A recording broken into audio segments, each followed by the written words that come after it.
जय हिंद सर। जय हिंद सर। बस एक ही मिनट। हाँ सर। No problem sir. हम तो थीसिस बना रहे हैं सर अपनी। हाँ, हैं? एक मिनट। हाँ सर, एक मिनट। हम तो वापस अपना काम कर रहे हैं, हमने कहा दैट थीसिस इज का। अल्टीमेट। सर बहुत गलत हो गया सर। बने बने क्वेश्चन गलत हो गए मेरे यार। गलत होना कोई बड़ी बात नहीं है, गलती समझना बड़ी बात है। अरे यार। गलत तो सर आदमी है हम, मनुष्य जीव है। हम हाँ, गलत हर दिन होते हैं, सही बात है सर। हर क्षण होते हैं। बट अगर हमने अपनी गलती मान ली और उसे आगे से सुधार लिया तो आगे बढ़ जाते हैं। और नहीं मानी तो फिर वापस कुदरत हमें वहां पर लाके रखती है कि भाई एक बार और मान ले। छोटी सी बात है सर। सर मेन बात हमारे दिमाग में ये बात फिट हो गई है।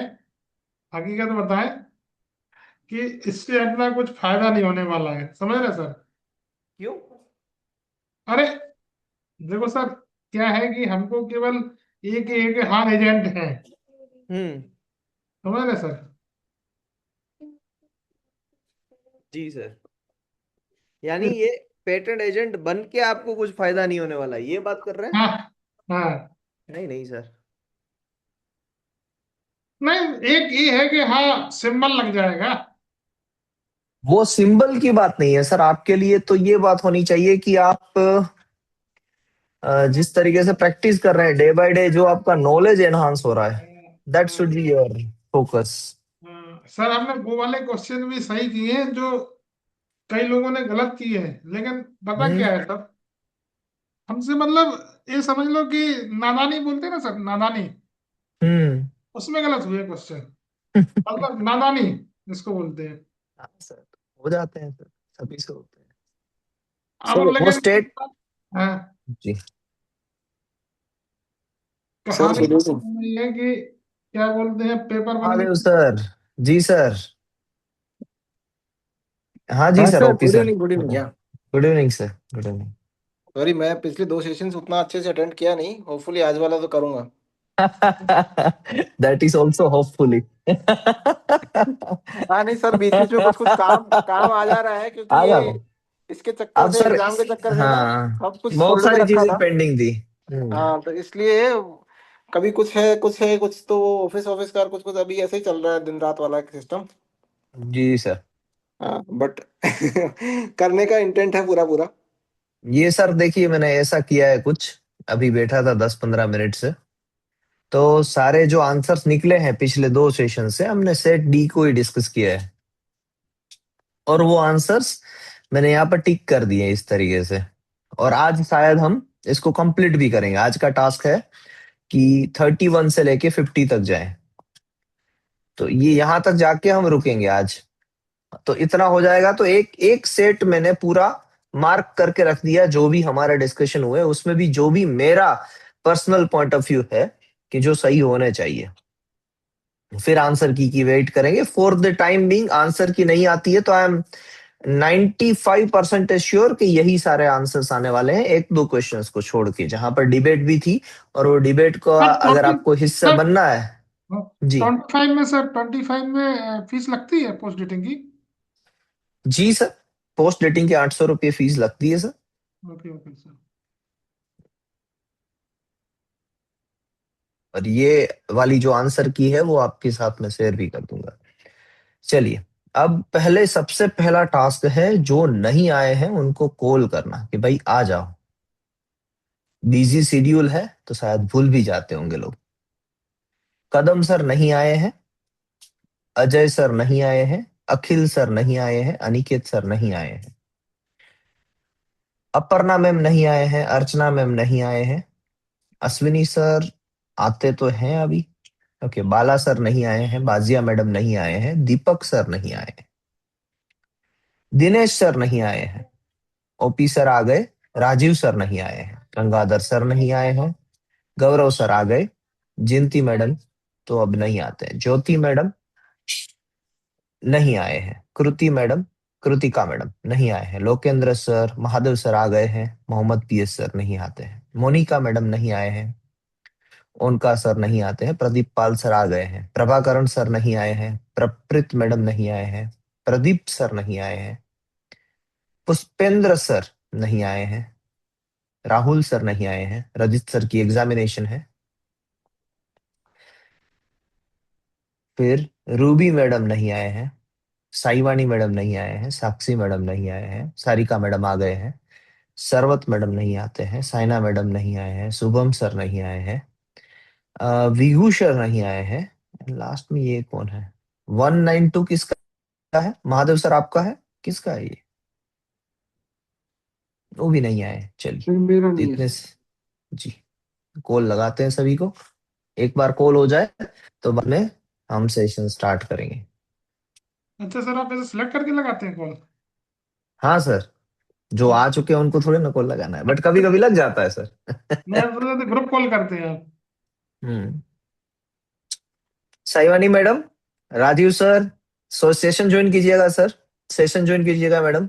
अश्विनी सर, अब आप भी अगर फ्री है तो सेशन ज्वाइन कीजिएगा सर। जय हिंद सर। नहीं आया सर अभी।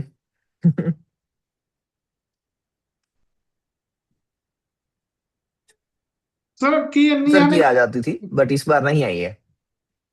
हम्म। इसीलिए तो डिस्कस कर रहे हैं सर, आइए मजा आएगा।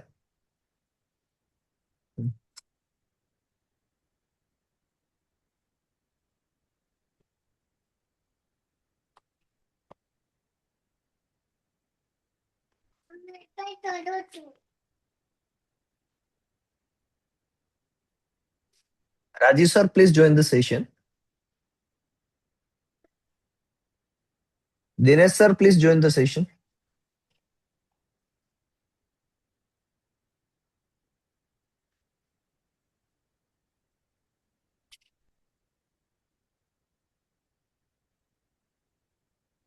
ये कौन है? Vivo V2427, who is this person?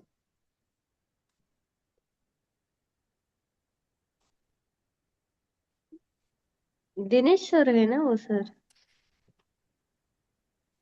Okay, Dinesh sir, Dinesh Arora sir तो दो दो जगह से ज्वाइन हुए। Vivo V2427, दिनेश सर आप ही हैं?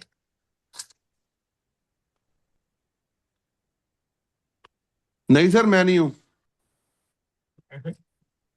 सर Vivo V50 तो नहीं आ रहा? आप ही है सर, राजीव सर है। ओके सर, Vivo V2427, ऐसा वीवो का कोई मॉडल ही नहीं है सर। सर मेरा फोन तो V50 है। Vivo okay okay V50 sir. है। हम्म, आ रहा होगा ऐसे बाय डिफॉल्ट। हम्म।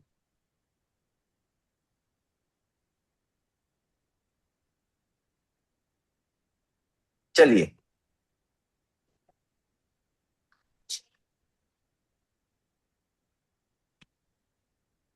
सो जय हिंद एवरीवन, हम शुरू करते हैं अपना सेशन। जैन चलिए, सर। सर ये साल जय हिंद कितने सर। स्टूडेंट बैठे थे, कुछ आइडिया है? No idea madam.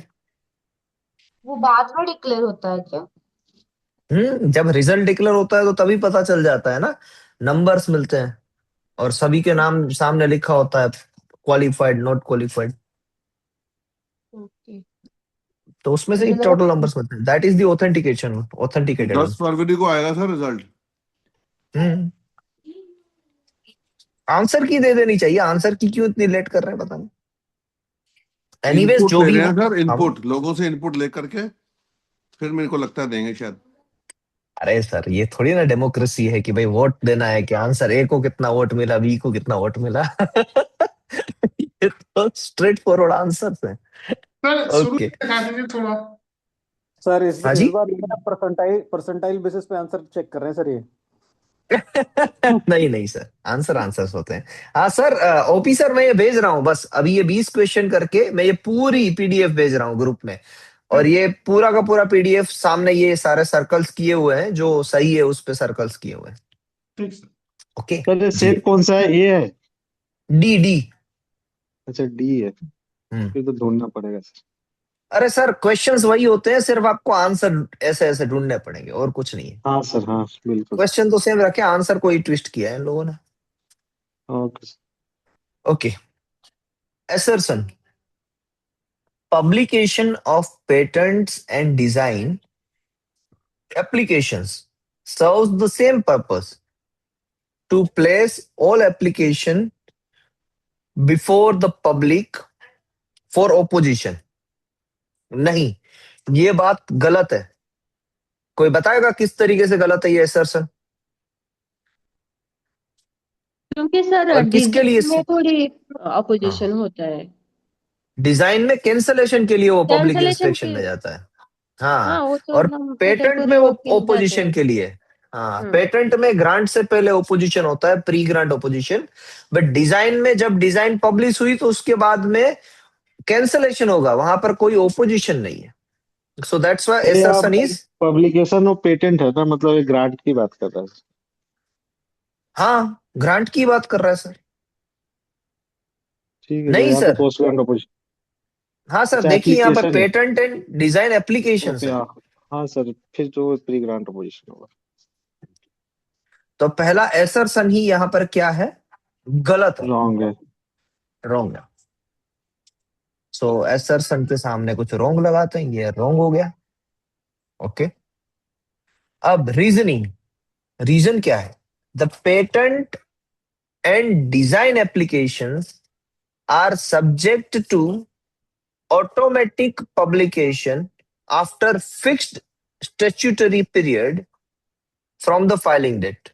ये बात सही है कि डिजाइन हो या पेटेंट हो, वो एक लिमिट के बाद वो अपने आप पब्लिश हो जाते हैं, अनलेस सीक्रेसी डायरेक्शन और डिफरमेंट।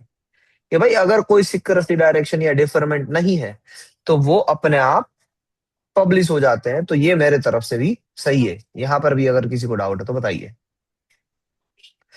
तो रीजनिंग सही है, एसर्शन गलत है, इसलिए आंसर आएगा डी। यहां पर जो बनता है आंसर वो बनता है डी। सर यहां पर डिजाइन अपने आप थोड़ी पब्लिश होता है, डिजाइन तो जब रजिस्टर होता है तब पब्लिश होता है।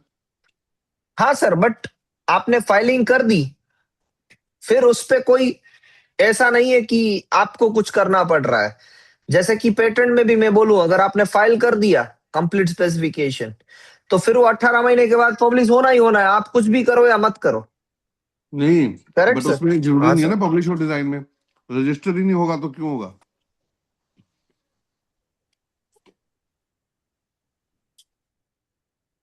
सर रजिस्टर नहीं होने के क्या कारण हो सकते हैं?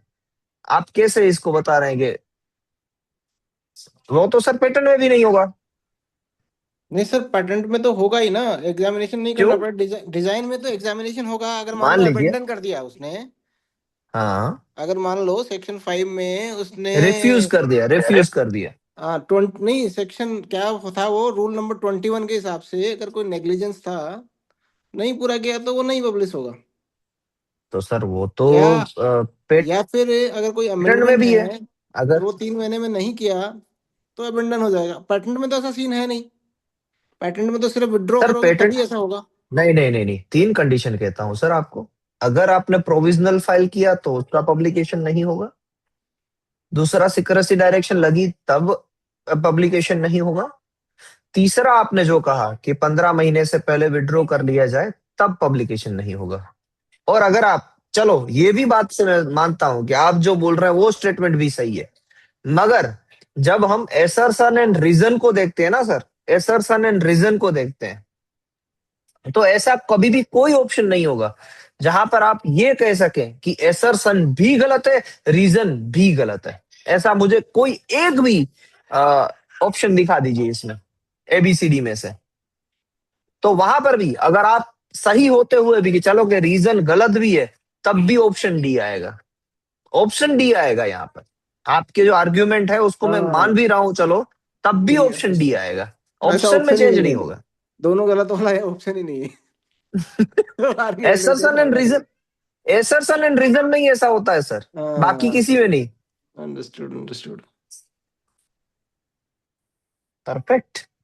ओके। सर असर्शन की बात करें तो क्या डिजाइन एप्लीकेशन जब पब्लिश होती है उसके बाद क्या अपोज नहीं हो सकती, कैंसिल हो गई? डिजाइन एप्लीकेशन पब्लिश होने के बाद कैंसिल हो सकती है, ओपोजिशन का कोई ग्राउंड नहीं है डिजाइन में। Okay okay okay okay. चलिए नेक्स्ट आगे बढ़ते हैं। अरे ये तो यहाँ पर नहीं लिखेगा। Okay okay okay, I need to correct it, just a minute.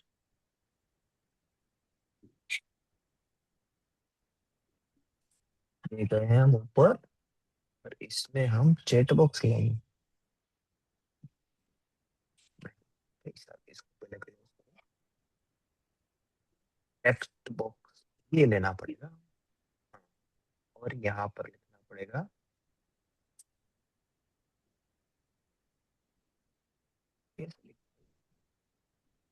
ये कर लेते हैं। ये करेंगे तो आएगा ये सही, नहीं ये गलत है, ये एसरसन गलत, रीजन सही मेरी तरफ से, एंड इसका आंसर आएगा डी। डी गलत लिखा है भाई, डी। ओके, तो अब ये रहेगा यहाँ पर। आगे बढ़ते हैं। 32 under Section 18 of the Design Act 2000, any person may request the controller to cause a search to ascertain whether particular design has been previously registered in India. कि भाई वो डिजाइन पहले रजिस्टर्ड थी कि नहीं थी, वो कोई भी पर्सन कर सकता है अंडर सेक्शन 18। सेक्शन 18 से यही बात होती है, डिजाइन एक्ट की बात है। Section 18 is particularly talking about form number 6 and form number 7, और वो वही जानना चाहता है कि अभी भी ये एग्जिस्ट कर रही है डिजाइन इंडिया में कि नहीं। तो ये एसर्शन एकदम सही है कि भाई कोई भी पर्सन वो कर सकता है, फॉर्म नंबर 6 या फॉर्म नंबर 7 फाइल कर सकता है। दूसरा, reasoning on a request under rule 28 of the design rules 2001, the controller shall furnish the certified copies of the registered design and its representation if it is found to be registered। जी हाँ, पहले तो वो ये बताएगा कि भाई हाँ certified नहीं copies sir, of the registered design. हाँ हाँ तो वो मिलेगी 27 से आपको लेते रूल हैं। नंबर 27 से मिलती है। मगर हाँ, कंट्रोलर 28 में ये कहा गया है कि कंट्रोलर को अगर डिजाइन पता चली तो वो डिजाइन का क्लास, अगर डिजाइन का अगर आपने नंबर दिया नहीं है तो वहां पर प्रोप्राइटर कौन है, वो डिजाइन किस दिन रजिस्टर्ड हुई थी वो, एंड प्रोप्राइटर का सर्विस ऑफ एड्रेस, ये तीनों चीज बताएगा। ये बात रूल नंबर 28 में लिखी है, बट उसकी सर्टिफाइड कॉपीज नहीं मिलेगी। ना ना ना ना ना ना, ये सर्टिफाइड कॉपीज का जोल मोल नहीं लिखा है, फिर भी इसको कंफर्म करते हैं।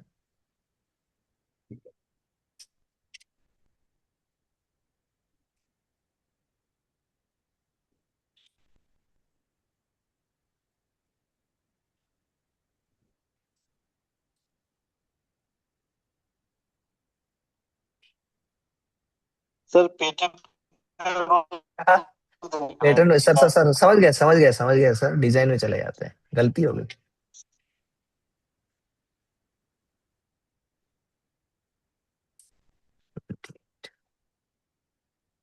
Request for information as specified in section 18 of the patent act of the act, sorry, design act, may be made in person in form 6.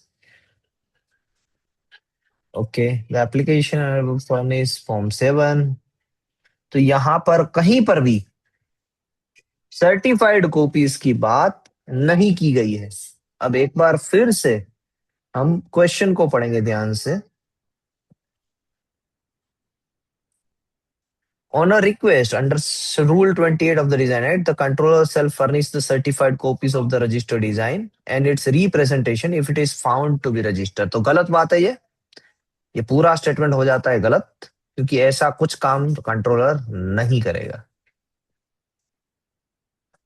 तो एसर्शन सही, रीजन गलत, वापस आया ऑप्शन डी यहां पर भी। नहीं सर, से आता है। ओके मैडम, हमने अभी लास्ट में क्या लिखा, वैसे ही लिखा ना। ओके, पहले एसर्शन गलत था, रीजन सही था। सही बात है मैडम। तो ये एसर्शन सही, रीजन गलत, ऑप्शन आएगा यहां पर सी।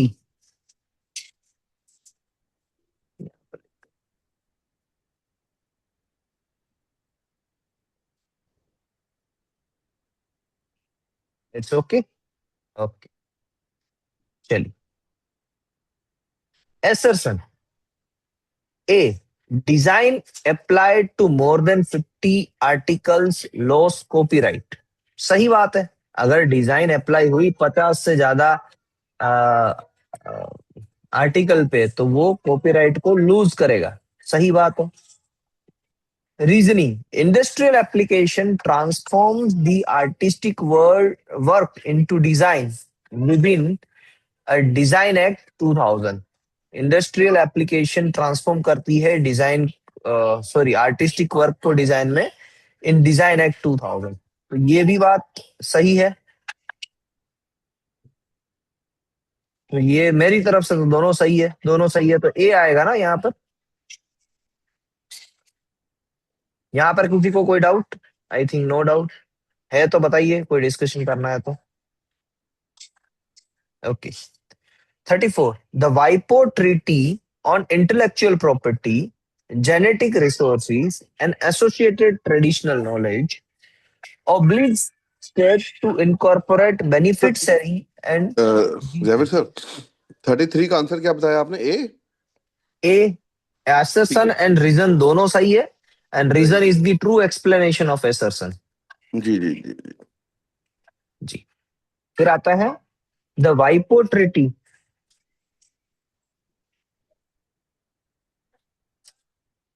The WIPO Treaty on Intellectual Property, Genetic Resources and Associated Traditional Knowledge obliges states to incorporate benefit sharing and disclosure requirement into their national IT systems.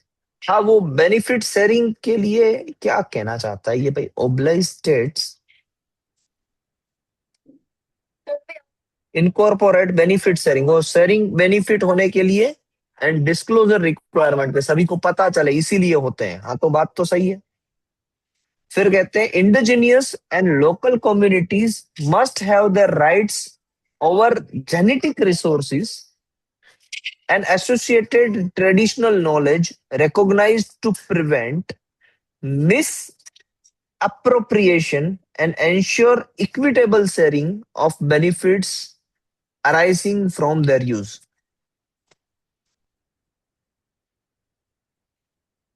Indigenous person को भी अपना share मिलना चाहिए।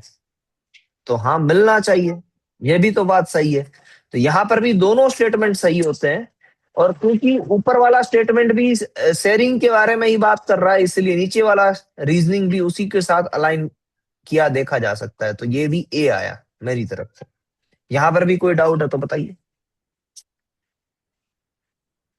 नहीं तो आगे बढ़ते हैं।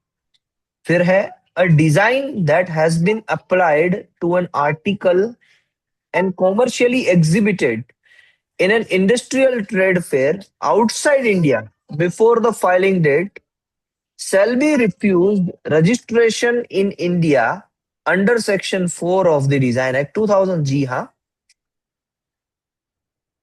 जब तक वो इंडियन ऑफिशियल गैजेट में a design that has been applied to an article and commercially exhibited in an industrial fair outside India before filing that shall be refused registration in India under section 4 of the Design Act, क्योंकि वो published हो चुका है, commercially exhibited हो चुका है। तो हाँ, ये होगा, क्योंकि वो ऑफिशियल गैजेट में नहीं है और फॉर्म नंबर 9 फाइल नहीं हुआ है। तो जी हाँ, ये हो जाएगा। क्या कहते हैं, एक ये नहीं माना जाएगा।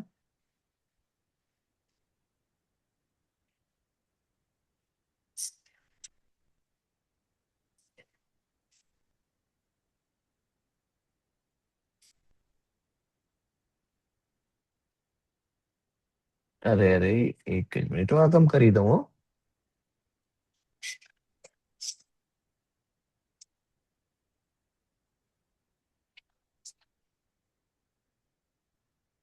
ये नहीं,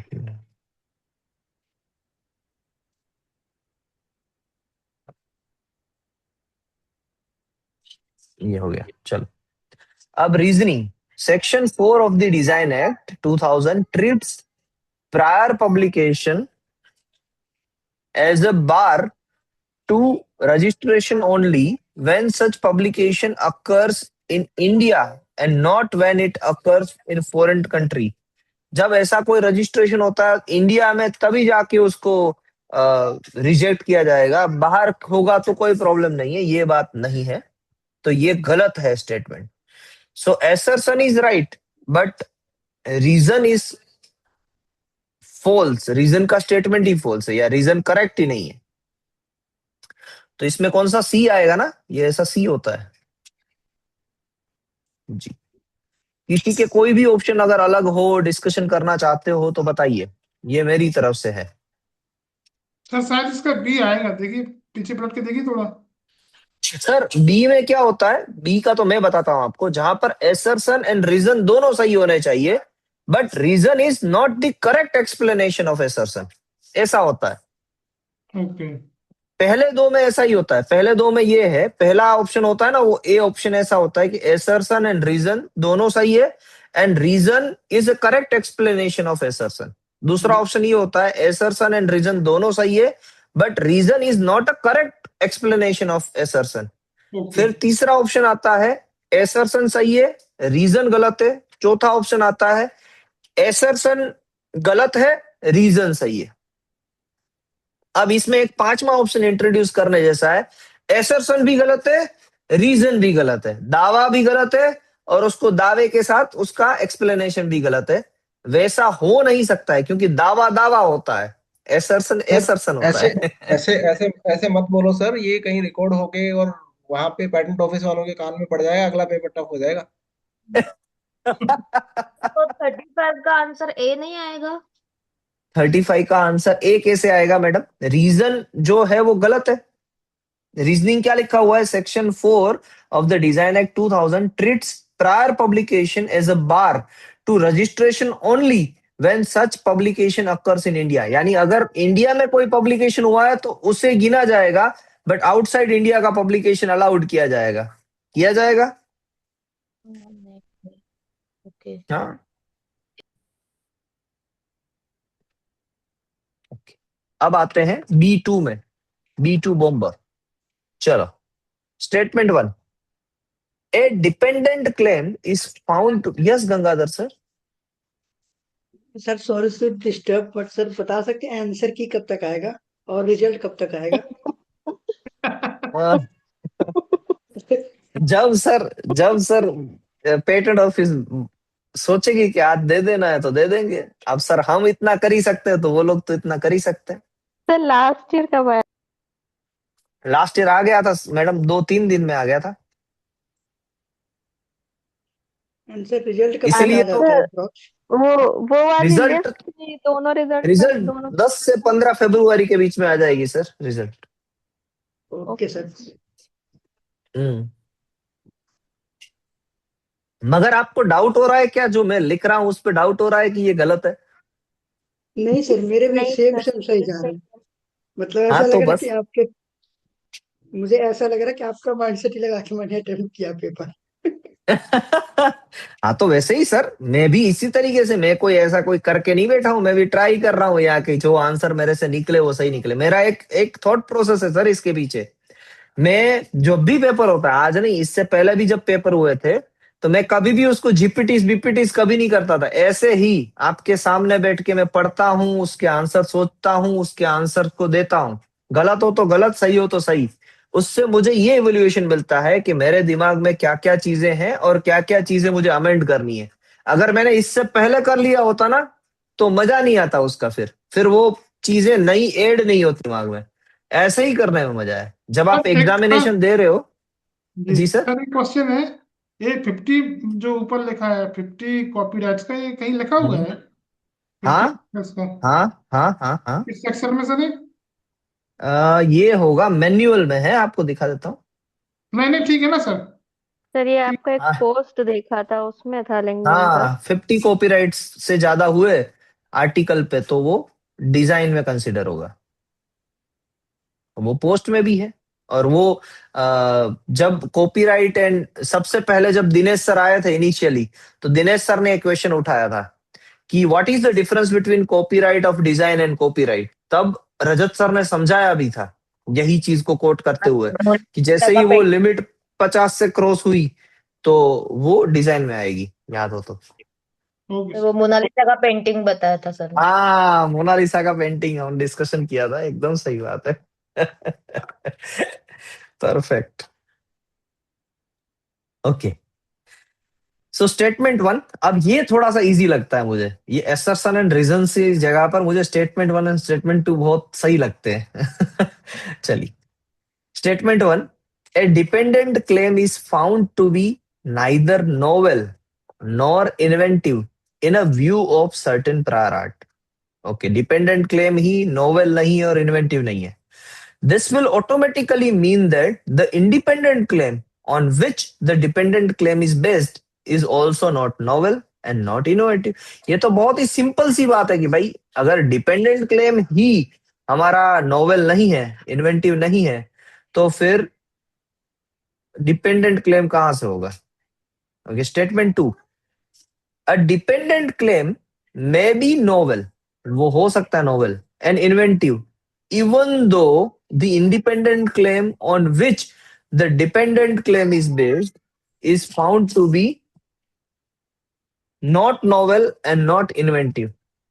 तो ये हो ही नहीं सकता है। अगर डिपेंडेंट क्लेम कैसे नोवेल हो जाएगा, इंडिपेंडेंट में ही नोवेलिटी नहीं है, तो उस पे ही डिपेंड कर रहा है, उस पे एडिशन हो रहा है, तो हो ही नहीं सकता। ये गलत है स्टेटमेंट टू।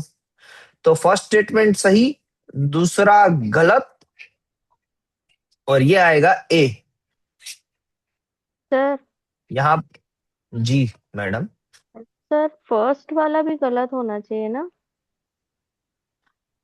अगर डिपेंडेंट गलत है, जरूरी नहीं है कि इंडिपेंडेंट भी गलत हो। नॉट नोवेल लिखा है ना। यस सर, कि जैसे इसमें ये लिखा है ना कि अगर डिपेंडेंट नॉट नॉवल और इन्वेंटिव है, हम्म, तो जैसे A B feature independent claim में है और सी डी डिपेंडेंट में है। अगर सी डी नॉवल नहीं है, इसका ये मतलब नहीं होगा ना कि ए बी नॉवल नहीं है। मैडम देखिए, जी सर। डिपेंडेंट क्लेम के अगर ए बी क्लेम आपने लिखे हैं जो इन्वेंटिव या नोवेल नहीं है, तो फिर हम्म। आप सी डी डिपेंडेंट में ऐड कर भी लो तब भी वो नोवेल नहीं होंगे। नहीं सर, ये उल्टा लिखा है ना सर वन में। मैडम देखिए, यहाँ पर लिखा है a dependent claim is found to hmm. B neither novel और inventive in view of the prior art. Hmm. O madam, सही है सही है सही है, sorry sorry sorry sorry for that. Dependent claim पहले लिखा है, मैंने अपने दिमाग में इंडिपेंडेंट मान लिया उसको। अ सर इन डिपेंडेंट लोग ने क्लेम, बहुत कंफ्यूज करा है हाँ पेपर सही है, में। डिपेंडेंट क्लेम यानी सेकंड क्लेम जो नोवेल या इन्वेंटिव नहीं है, तो this will automatically mean that independent claim on which the dependent claim is based is also not novel and inventive. नहीं नहीं, ये गलत बात है, completely disagree with this. And सही बात है madam, thank you very much for such correction, for such state of mind कि भाई इंडिपेंडेंट क्लेम तो हो सकता है ना कि नया या नोवेल हो। जरा शांत रखने भाई, उन्हें के आवाज न कर।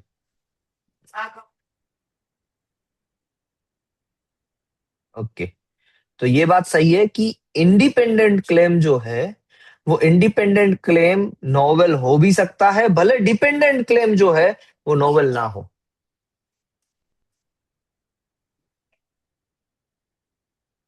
ये भी कैसी बात हुई, अगर इंडिपेंडेंट क्लेम नोवेल है तो डिपेंडेंट क्लेम में नोवेलिटी क्यों नहीं होगी। डिपेंडेंट क्लेम तो लेस सब्स्टिट्यूट हुआ, क्योंकि ए बी सी फीचर वहां पर है, जो सी फीचर है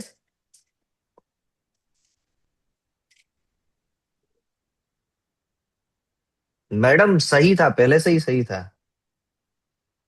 देखिए समझाता हूं मैडम। मान लीजिए कि ए बी एंड सी जो है वो इंडिपेंडेंट क्लेम में थे मैडम, सही है। जी जी जी। एंड अब आए हम डी फीचर को डिपेंडेंट क्लेम में लेके। हम्म। अब ये क्या बता रहे हैं कि A B C and D चारों को मिला के ही डिपेंडेंट हुआ ना। डिपेंडेंट क्लेम बेस किस पे कर रहा है?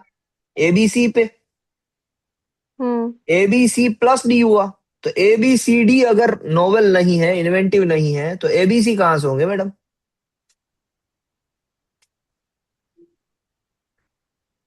समझ पा रहे हैं? अब हाँ। भी समझ पा रहे हैं कि डिपेंडेंट क्लेम अगर नोवेल नहीं है, इन्वेंटिव नहीं है, तो मान लीजिए बाय डिफॉल्ट इंडिपेंडेंट भी ये नहीं है। यानी अगर आपका क्लेम इनवैलिड होगा तो क्लेम वन तो इनवैलिड होगा ही, जिस पे डिपेंडेंसी है वो तो साथ में जाएगा ही जाएगा। That is from okay my. Sir, एक, एक मैंने केमिस्ट्री का क्लेम माइंड में रख के सोचा था, तो हाँ लाइक बताइए कैसे, समझाइए, थोड़ा सा समझाइए। पता नहीं, मे बी मेरा अप्रोच शायद गलत हाँ हो, कि जैसे बत, वही कि हम्म, ए बी सी अगर कंपोनेंट्स हैं और अगर डी डिपेंडेंट, सर आपकी बात भी सही है उस पे हम्म, में जैसे आपने समझाया। हाँ हम्म, ठीक है, मैंने ऐसा सोचा डिपेंडेंट क्लेम है उसमें केवल मैं अगर डी देखूंगी कि डी फीचर नॉवल है हमारा कि नहीं नॉवल है। मैंने केवल डी रख के देखा डिपेंडेंट क्लेम में। नहीं, उसमें एबीसी तो साथ में जॉइंट होंगे ही होंगे। जी सर। तो इसीलिए सेकंड गलत। हम्म। A dependent claim may be novel and inventive even though the independent claim on which the dependent claim is based is found to be not novel। अब इंडिपेंडेंट नोवेल नहीं है तो dependent कहाँ से novel होगा? ये तो ये ठीक दोनों है। का बट नोवेल सर, होना। जी सर। सर अगर इंडिपेंडेंट नॉवल हो सकता है हम्म। ना, अगर डिपेंडेंट नहीं है नॉवल तो? कैसे? सर मान लीजिए हम वो डिपेंडेंट को हटा देंगे, इंडिपेंडेंट फिर अपना वो अलग हो गया, उसको मान लीजिए हमने अमेंड कर दिया डिपेंडेंट को, तो इंडिपेंडेंट की नोवेलिटी तो बनी रहेगी ना फिर। अगर डिपेंडेंट हम की नोवेल्टी, डिपेंडेंट की नोवेल्टी किस पे बेस होती है? यानी आप जब डिपेंडेंट को देखते हैं तो सिर्फ आप डी फीचर को देख रहे हैं, ए बी सी डी को देख रहे हैं? सर सपोज डी जो है इंडिपेंडेंट क्लेम है, मान लीजिए वन पे ही है, या फिर हम्म। एक दो तीन दोनों पे है, तो जो डी डिपेंडेंट क्लेम है अगर उसको हम अमेंड करते हैं पूरा, तो ए बी सी पे तो कोई हम्म। इफेक्ट नहीं आएगा। हाँ तो नहीं आएगा। तो फिर तो सर अमेंड वो की तो बात फिर की, आपने बोला कि डी फीचर की जगह पर आप ई लेके आए, आ सकते हो। नहीं, हम कुछ नहीं ला रहे हैं, हम सिर्फ अमेंड कर रहे हैं, कोई नया फीचर ला ही नहीं रहे हैं, हम तो बस अमेंड स्कोप क्या को कम करोगे? कर रहे हैं। अगर डी मतलब अगर नोवेल नोवेल नहीं है तो हम उसको हटा देंगे ताकि हमारा एप्लीकेशन फर्दर आगे जा सके, तो एबीसी के साथ तो चला जाएगा ना सर वो, मैं ये कह रहा हूँ। हाँ, मतलब एबीसी नॉवेल रहेंगे ना सर, उसका एबीसी नॉवेल इंडिपेंडेंट रहेंगे, से डिपेंड से कुछ ये नहीं रहेगा। ये भी वही कह बात रहा हूँ, है। अगर डिपेंडेंट सर ए बी इसको सी या फिर उनमें से इसको कोई इस भी नोवेल क्वेश्चन नहीं रहता, मैं ऐसे तो पढ़ रहा अगर हम हूँ। डी को भी अमेंड करते तो वो इफेक्ट नहीं आता, मतलब फिर भी एप्लीकेशन वो ऑब्जेक्शन खत्म नहीं होते ना, मैं ऐसे ही सोच के अटेम्प्ट किया था। हाँ, मैंने भी सर सेम, इंडिपेंडेंट सर पे कुछ असर ए नहीं बी होगा, डिपेंडेंट पे हो जाएगा ऐसे। Sir A B C plus D हमारा अगर इन्फ्लुएंस कर रहा है, बट ए बी सी नहीं करेगा, ऐसा भी हो सकता है। पूछ लेते हैं अब जिमिनी। हाँ जी महादेव सर, कुछ आप कह रहे थे। नहीं सर, मैं ये बोल रहा था कि इसको इसको देखो, मैं जो सोचा वो ये सोचा कि आपका कोई भी पैटेंट होगा, लेट्स अज्यूम एक वैलिड पैटेंट है, तो हम्म। वो वैलिड पैटेंट में आपका independent claim has to be novel, hmm. And dependent claim is based on the independent one. Independent claim of course, but उसमें जो कंटेंट आएगा, उसमें जो भी लिमिटेशन लगेगा, that can be, that not novel as well. May not be novel. So इसलिए I think इसको question को ये देखना पड़ेगा कि ये एक वैलिड पैटेंट की तरह हम सोच रहे हैं, तो देन तो डेफिनेटली हम्म। आप जो बोल रहे हैं वो भी एक पर्सपेक्टिव हो सकता है, but then I take it नहीं नहीं, ऐसे पर्सपेक्टिव तो एक ही है सर। शायद मेरा पर्सपेक्टिव यहाँ पर गलत है, मैं सोच रहा हूँ उस तरीके से भी। और आप जो बोल रहे हैं वो बहुत ज्यादा सही है। जो आप बता रहे हैं उसमें ये भी बात है कि भाई सेकंड जो डिपेंडेंट है वो शायद इनवैलिड हो सकता है, भले ही पहले वाला मगर इंडिपेंडेंट को नोवेल होना जरूरी है। करेक्ट, वो क्योंकि नोवेल होना जरूरी है। अदरवाइज आपका जो यस सर। सेकंड स्टेटमेंट है ना, स्टेटमेंट 2 यहाँ पे, हम्म। वो सही हो जाएगा फिर आप जिस हिसाब से बोल रहे हैं। क्योंकि हम्म। डिपेंडेंट क्लेम तो फिर नोवल रहेगा ही रहेगा, इंडिपेंडेंट ऑफ की, क्योंकि dependent claim will have A B and C and D. Hmm.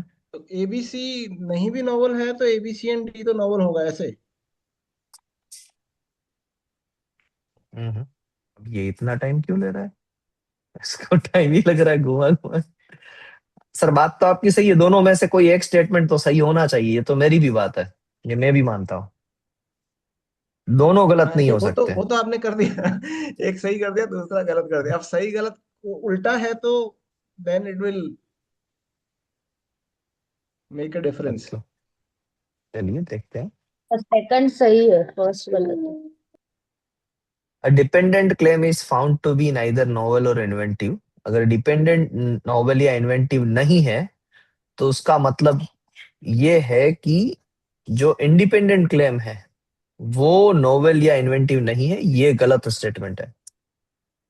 तो ये सही अपने आप हो जाता है क्योंकि उसका ये ओपोजिशन है, दोनों में से एक तो सही है ही। तो ये गलत है कि भाई डिपेंडेंट को अगर आप ऐसा मान रहे हो कि वो नोवेल नहीं है तो इसका डजंट मीन्स के इंडिपेंडेंट भी नोवेल नहीं है। इंडिपेंडेंट नोवेल हो सकता है। और यहाँ पर लिखा हुआ है कि इंडिपेंडेंट नोवेल नहीं है तो उसका तो मतलब सीधा सीधा है, डिपेंडेंट में कुछ भी ऐड करो वो नोवेल नहीं ही होगा। अब सही है। तो इस तरीके से अगर हम आंसर को देखते हैं तो आंसर लेकिन आएगा सर सेकंड में बी। नेगेटिव नहीं लिखा हुआ है ना, नेगेटिव, नेगेट वर्ड नहीं है, मैडम लिखा है इसलिए ना, sir a dependent claim may be novel and inventive even though independent claim on which the dependent claim is based is found to be not novel and not inventive। यहां पर लिखा हुआ है कि इंडिपेंडेंट, सेकंड स्टेटमेंट ये कहता है कि क्लेम वन जो इंडिपेंडेंट क्लेम है वो नोवेल नहीं है, तो क्या सेकंड वाला नोवेल हो सकता है? साक्षी मैम। नहीं होगा सर, नहीं होगा। हाँ। स्टेटमेंट 2 का तो यही मतलब है कि इंडिपेंडेंट क्लेम नोवल नहीं है तो हाँ, डिपेंडेंट क्लेम नोवल हो भी सकता है, नहीं भी हो सकता है। नहीं, मे हाँ बी तो नॉवल। नहीं हाँ होगा तो ना, वो हाँ नहीं ठीक है होगा, ठीक है ठीक ये नहीं है। नहीं होगा ना, होगा, नहीं होगा, वही तो। नहीं होगा। हाँ, यानी सर ये डिपेंडेंट तो डिपेंडेंट है ही है, नहीं लेकिन नहीं सर, इंडिपेंडेंट। इवन इंडिपेंडेंट अगर नोवेल नहीं है तो वो पैटेंट ही नहीं डिपेंडेंट होगा ना सर, वो में इंडिपेंडेंट भी बचेगा ही नोवेल नहीं। हो ही नहीं सकता है, हो ही नहीं सकता है। नहीं नहीं सर, इंडिपेंडेंट अगर नोवल नहीं है, हम्म। अगर इंडिपेंडेंट नोवल नहीं है तो डिपेंडेंट का तो सवाल ही नहीं आता है। हाँ तो वही दोनों तो गलत हो लिखा है। गए। Yes may sir. B novel मैंने भी दोनों गलत कर रखे हैं। claim on which the dependent claim is based is found to be not novel। हम्म, यानी वन अगर नोवेल नहीं है तो टू का तो नोवेल्टी चेक ही मत करो, वो अपने आप निकल गया। वो बात तो सही है। वही सर, वही सर महादेव सर, हम लोग वही नहीं आईसी ही देखते हैं ना पहले तो इनवैलिडिटी में। तो करेक्ट करेक्ट।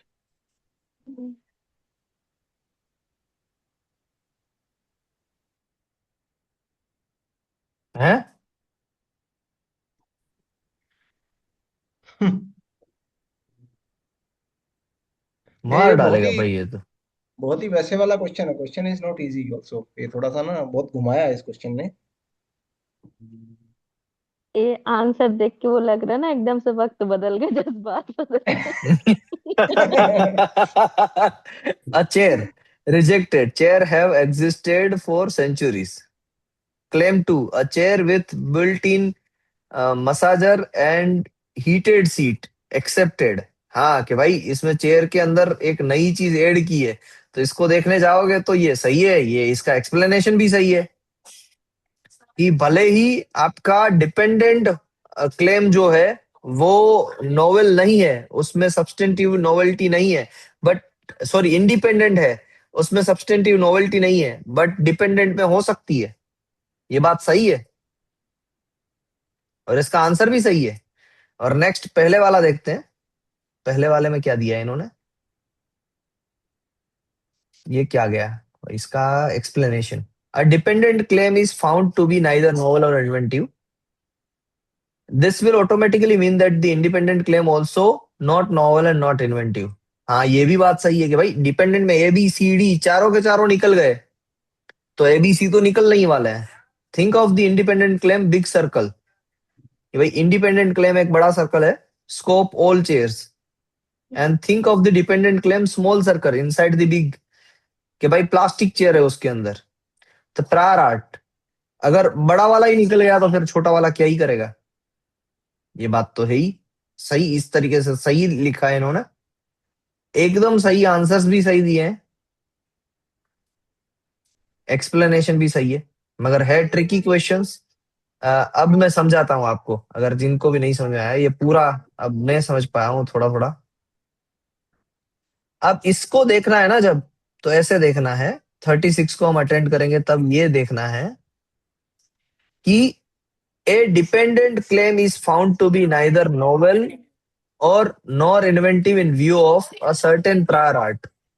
ये डिपेंडेंट है, डिपेंडेंट के अंदर आप मान लीजिए कि एक चेयर थी, चेयर के अंदर 3 सपोर्ट के साथ चेयर बनाई थी और हैंडल के साथ बनाई थी।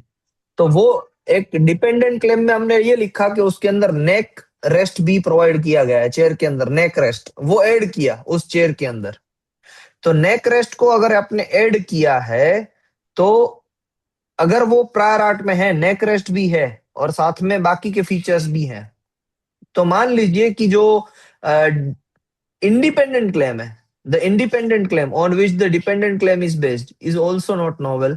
तो डिपेंडेंट क्लेम हो सकता है कि वो नॉवेल बने, हो सकता है, इट इज पॉसिबल है, बट अगर डिपेंडेंट क्लेम ही अगर नॉट नॉवेल है तो मान लीजिए कि इंडिपेंडेंट क्लेम जो जिसके ऊपर वो बेस कर रहा है वो भी नॉट नॉवेल है। तो ये स्टेटमेंट सही है।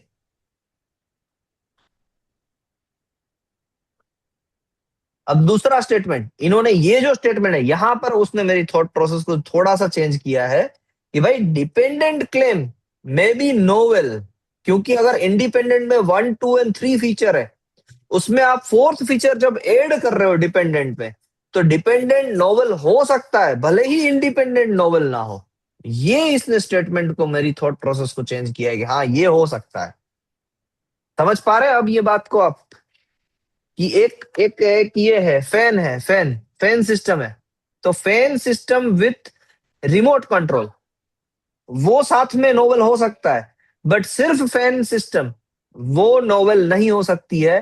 दैट इज क्योंकि वो प्रायर आर्ट में थी, वो नोवेल नहीं है। But fan with remote control वो कॉम्बिनेशन नोवेल हो सकता है। आ रहा है समझ में या नहीं, कि डाउट हो रहा है? खुद का क्वेश्चन गलत होता है तो डाउट तो होता ही है। सही है। यार अभी होता के ना लिए तो पेपर दे रहे होते। नहीं नहीं, अभी के लिए इसको दोनों ट्रू रखेंगे और ऑप्शन आएगा इसमें सी आएगा, सी। और ये जेमिनी हमने मदद की है इसीलिए हम कर पाए, मैं भी गलत करके आता इसको। ओके अभी आगे बढ़ते हैं। An exclusive licence of a patent is not eligible to challenge validity of the patent under section 64। क्यों भाई? एक्सक्लूसिव लाइसेंस भी पेटेंट की वैलिडिटी को चैलेंज कर सकता है, मगर अंडर सेक्शन 64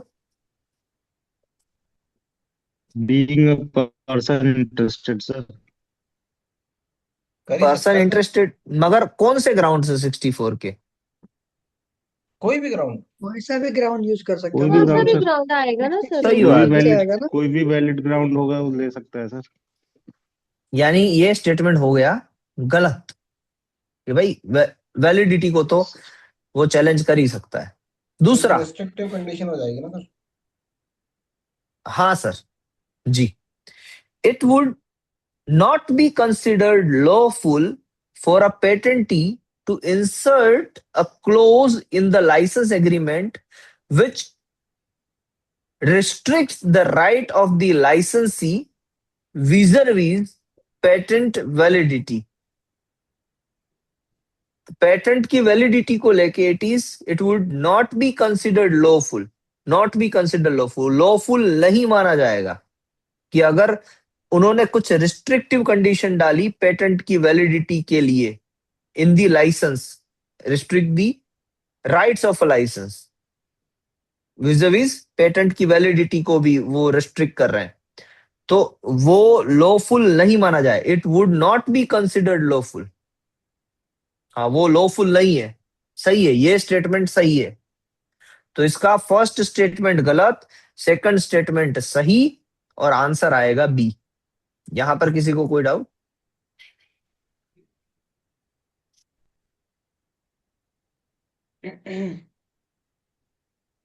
चलिए, क्या चला गया? Okay, next. अरे भाई, ऐसा क्यों हो रहा है?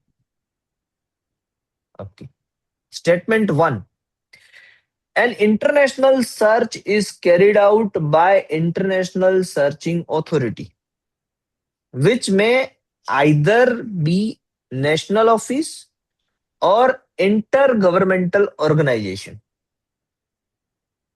International search carried out by international searching authority, ISA के द्वारा होता है।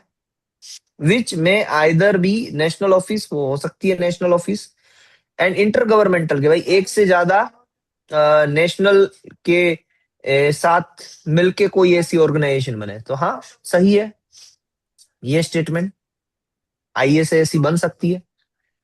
Second, the international searching authority carrying out the international search in respect of an international application shall not be competent to carry out a supplementary international search in respect of that application. Rajeev sir, क्या supplementary international search वही office कर सकती है जो international search कर रही है, या किसी और ऑफिस को चाहिए? मुझे पता नहीं है इसके बारे में कुछ। नहीं सर, वही करेगी जो स्टार्टिंग टाइम में जो सिलेक्ट किया होगा ना। सर्चिंग अथॉरिटी तो सर बाद में चेंज नहीं होगा ना, जैसे हम पीसीटी फाइलिंग करते हैं तो जो सर्चिंग अथॉरिटी एक बार सिलेक्ट सर कर लिया। मगर सप्लीमेंट्री जो होती है ना, सप्लीमेंट्री कब लेते हैं? सप्लीमेंट्री इज ऑप्शनल वन, अगर आप देखोगे ना तो वो ऑप्शनल है।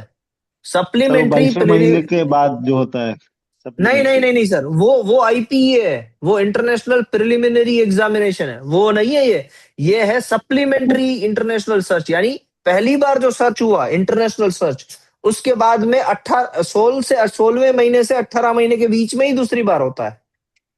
हाँ सर, एंड वहां हाँ पे सर, शायद ऑप्शन भी आता है चेंज करने का अथॉरिटी, मतलब दूसरे इससे कर सकते हैं वो एग्जामिनेशन। आई थिंक ये दूसरा ये ही करता है। लॉजिकली अगर आईपीईए है तब तो सेम करेगा, हम्म आईपीई है तो सेम करेगा, क्योंकि उसमें अमेंडमेंट करके आप ये कर रहे हो। सप्लीमेंट्री में आपने अमेंडमेंट वगैरह कुछ नहीं किया। ये साला पूछते ऐसे क्वेश्चन है ना, तो कुछ ना कुछ जोल तो होगा ही इसमें। सर सर एक बार बोले थे सेशन में इसके वाले की ये एसआईएस डिफरेंट के ऑफिस लिए होता है, चेक दैट इज कर व्हाट, बट सकते मैंडेटरीली डिफरेंट होगा ये नहीं पता। सर क्या एक बोले लेक्चर थे में बोला रजत? था, हाँ, क्या आपने बोले थे? रजत सर ने बोला था कि ये मैंडेटरी है, वो डिफरेंट होना जरूरी है। अगर वो सप्लीमेंट्री करा रहे हैं ना, पहले मैंने इंडिया से करा लिया, अब जरूरी नहीं मैं सप्लीमेंट्री भी इंडिया से कराऊं, मुझे एक थर्ड पॉइंट ऑफ व्यू चाहिए ना, तो मैं शायद जापान से या ईपीओ से कराऊंगा। वो हाँ, वही तो मैंडेटरी। पर्पस बनता है ना, तभी तो हाँ जाके सप्लीमेंट्री का कोई मीनिंग है, वरना तो पहले वाला तो बोलेगा कि भाई एक बार तो बोल दिया तुझे, कितनी बार बोलूं? वही तो बात होगी। सही है ना, ऐसा ही कुछ होता है। ये सप्लीमेंट्री भी अगर आईएसए से ही करवाओगे तो फिर उसका रिजल्ट कैसे, आउटकम कैसे डिफरेंट आएगा? वो तो थॉट प्रोसेस लगानी पड़ेगी ना।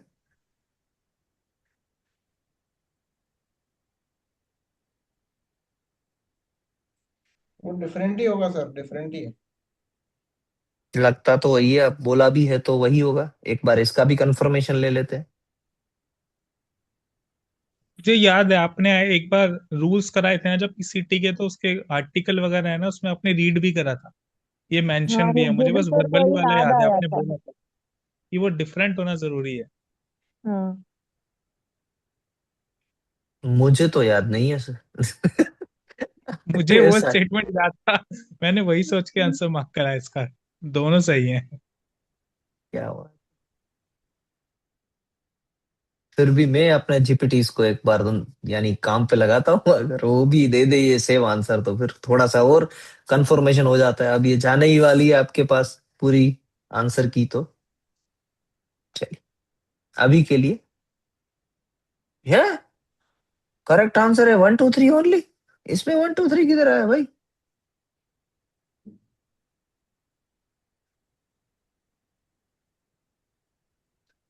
ये क्या मैंने अपलोड कर दिया है? अरे बाप रे, ये मैंने कुछ और ही अपलोड कर दिया क्या यहाँ?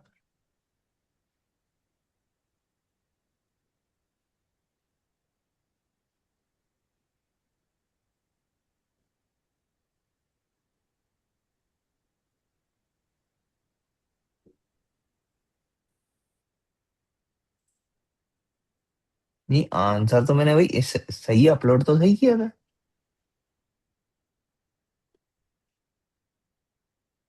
भाई साहब कुछ और ही उठा के लेके आ गए।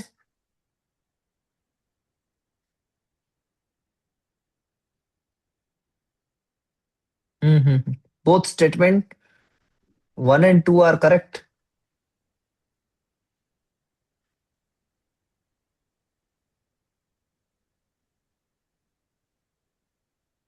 हाँ लिखा है, तो करेक्ट क्यों लिखा है इसने?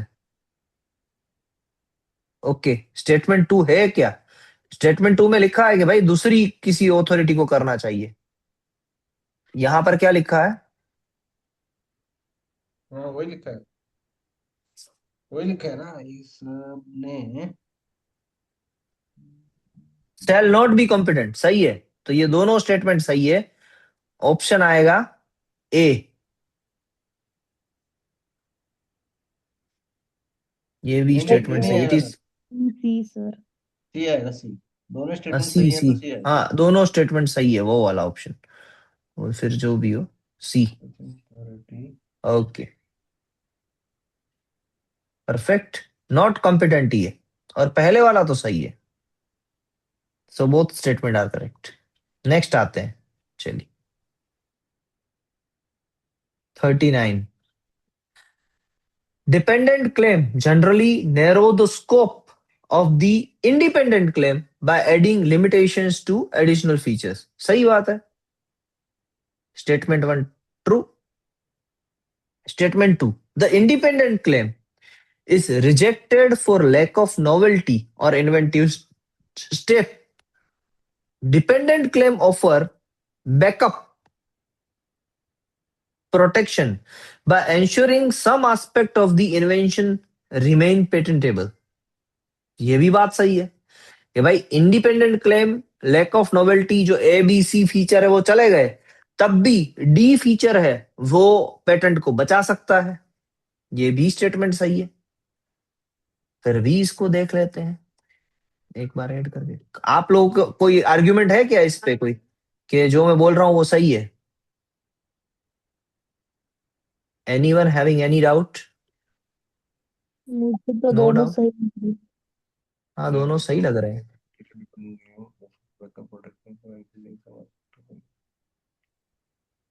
सेकंड वाला एक सब है, थोड़ा कंफ्यूजिंग लगा था, बट देखना पड़ेगा। कौन सा वाला? सेकंड स्टेटमेंट जो है ना, वो थोड़ा कंफ्यूजिंग लग रहा है। नहीं नहीं, एकदम सिंपल था। इसको दे दिया अभी काम करने के लिए, अभी देखते रहो, बताओ क्या इसमें क्या प्रॉब्लम लग रही है। मैं सिंपल सा कह रहा हूँ कि ए बी सी फीचर है जो नोवेल नहीं है इंडिपेंडेंट के, तो डी फीचर ऐसा हो सकता है ना कि वो नोवेल बना दे, वो इन्वेंटिव बना दे। तो डी फीचर डिपेंडेंट में लिखा है। If independent claim is rejected for lack of novelty और इन्वेंटिव स्टेप, इंडिपेंडेंट क्लेम निकल जाए, तब भी dependent claim offer a protection. Dependent claim तब भी इंश्योर कर सकता है कि वहां पर कुछ पेटेंटेबिलिटी बची हो सकता है, ये पॉसिबल है। ए बी सी इंडिपेंडेंट में है, डी फीचर डिपेंडेंट में है, तो ए बी सी डी को मिला के पेटेंटेबल हो सकता है, भले ही ए बी सी नोवेल ना हो, पॉसिबल है।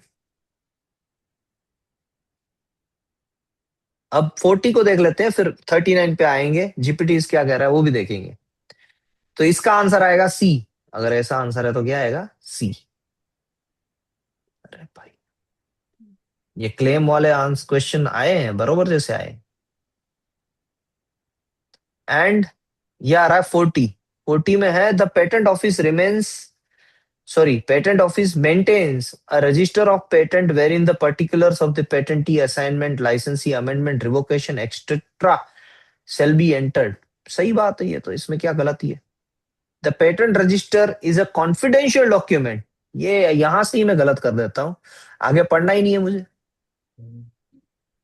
And not open for public inspection, only the interested person can obtain a certified copies after paying suitable fees। गलत है, पहले तो ये कॉन्फिडेंशियल डॉक्यूमेंट ही नहीं है, तो फर्स्ट स्टेटमेंट सही, दूसरा गलत, तो इसमें ए आएगा ना, ये वाला ऑप्शन ए है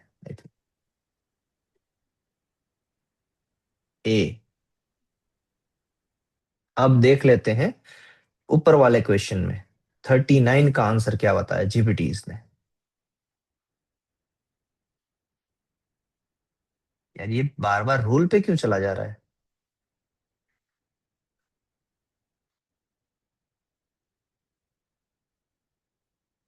thirty nine, both statement 1 and 2 are correct। Statement 1 is correct। Dependent claim add limitations कि भाई वो नैरो करता है। दूसरा स्टेटमेंट है this reinforce the concept from question 36 as well। 36 में भी वही हमने बोला जो यहां पर भी बोल रहे हैं।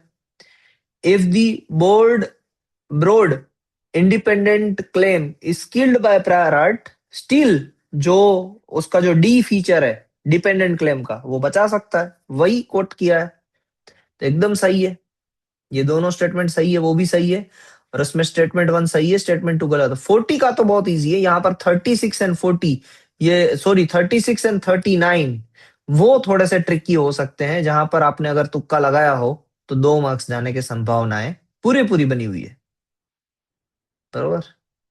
चलिए, तो ये रहा यहां तक का आंसर। अब आगे बढ़ते हैं, 10 क्वेश्चन लास्ट कर लेते हैं जल्दी से। वैसे है सबसे भारी वाले पार्ट सी है, और उसमें भी C1 एंड C2 दिया हुआ है। Part C1 comprises 5 marks with 5 questions each of 3 marks। Okay, Mr. Tarun is the patentee of patent number 123456 which relates to a new pharmaceutical composition। Rajat sir आ चुके हैं। He requested surrender of his patent under section 63 of the act which is duly published।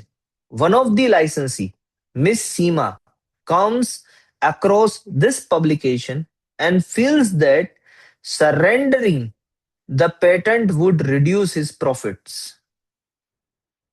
In this situation कि भाई एक जो लाइसेंसी है वो ऐसा मानती है कि भाई सरेंडर नहीं करने देना है, तो वो 3 महीने में आके क्या कर सकती है, ओपोज कर सकती है as per section number 63। In this situation, which of the following statement are correct under the Patent Act 1970? Miss Seema, जो लाइसेंसी है, being a person having interest on the patent, may file notice of opposition to surrender within the prescribed period। ये सही statement है, ये सही बात है। ओके, फिर दूसरा statement, the controller must provide both Mr. Tarun and Miss Seema an opportunity to be heard before deciding whether to accept the surrender or not। सही बात है, फिर पूरा हियरिंग का प्रोसीजर चलेगा। The patent stands automatically revoked, नहीं automatically revoke होगी नहीं, आगे पढ़ने की जरूरत ही नहीं है। फिर भी mister Tarun submission of the surrender notice, mister Tarun ने बोल दिया तो कुछ नहीं होगा, नोटिस ऑफ ओपोजिशन आ सकती है। Fourth statement, the controller may accept the patentee's request of surrender, may accept the patentee's request of surrender after hearing the patentee only। नहीं, उसे opposition पार्टी को भी सुनना पड़ेगा, तो ये भी स्टेटमेंट गलत है। स्टेटमेंट 1 एंड 2 सही है, ऐसा कोई ऑप्शन है तो बताइए, है डी ऑप्शन है यहां पर, तो डी ऑप्शन आएगा हमारा सही वाला आंसर।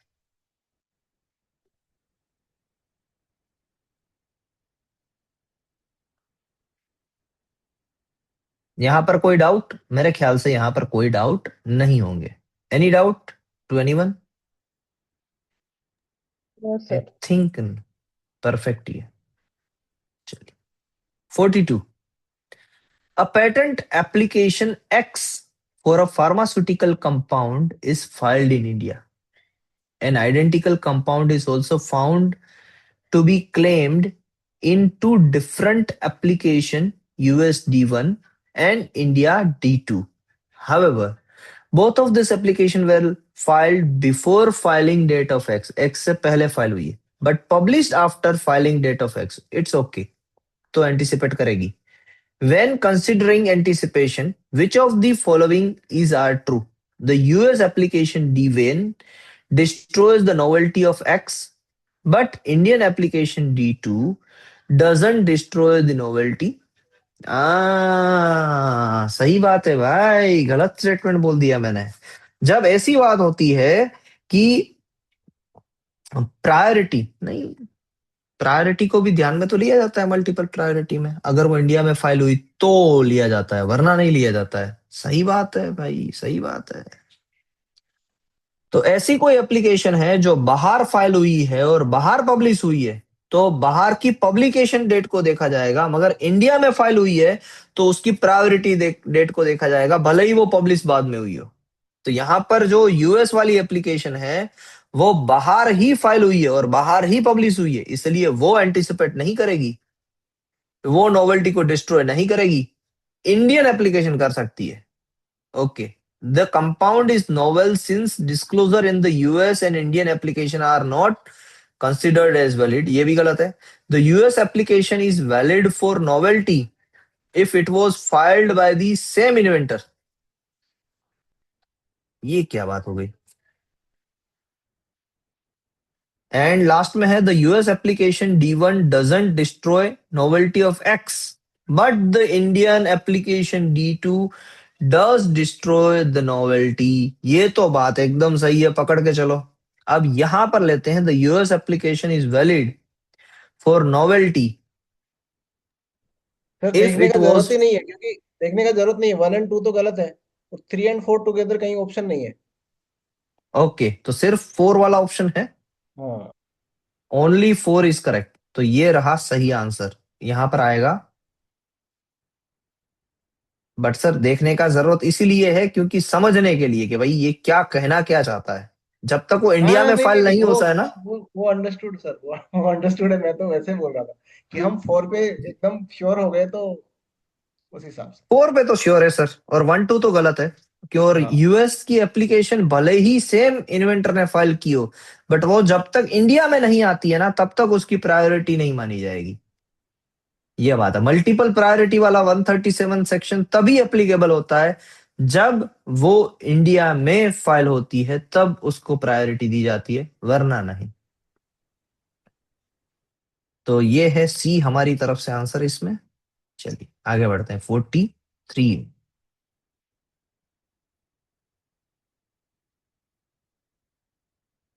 ये तो 3 मार्क के क्वेश्चन इजी वाले रख दिए, उल्टा 2 मार्क्स के क्वेश्चन डिफिकल्ट वाले हैं.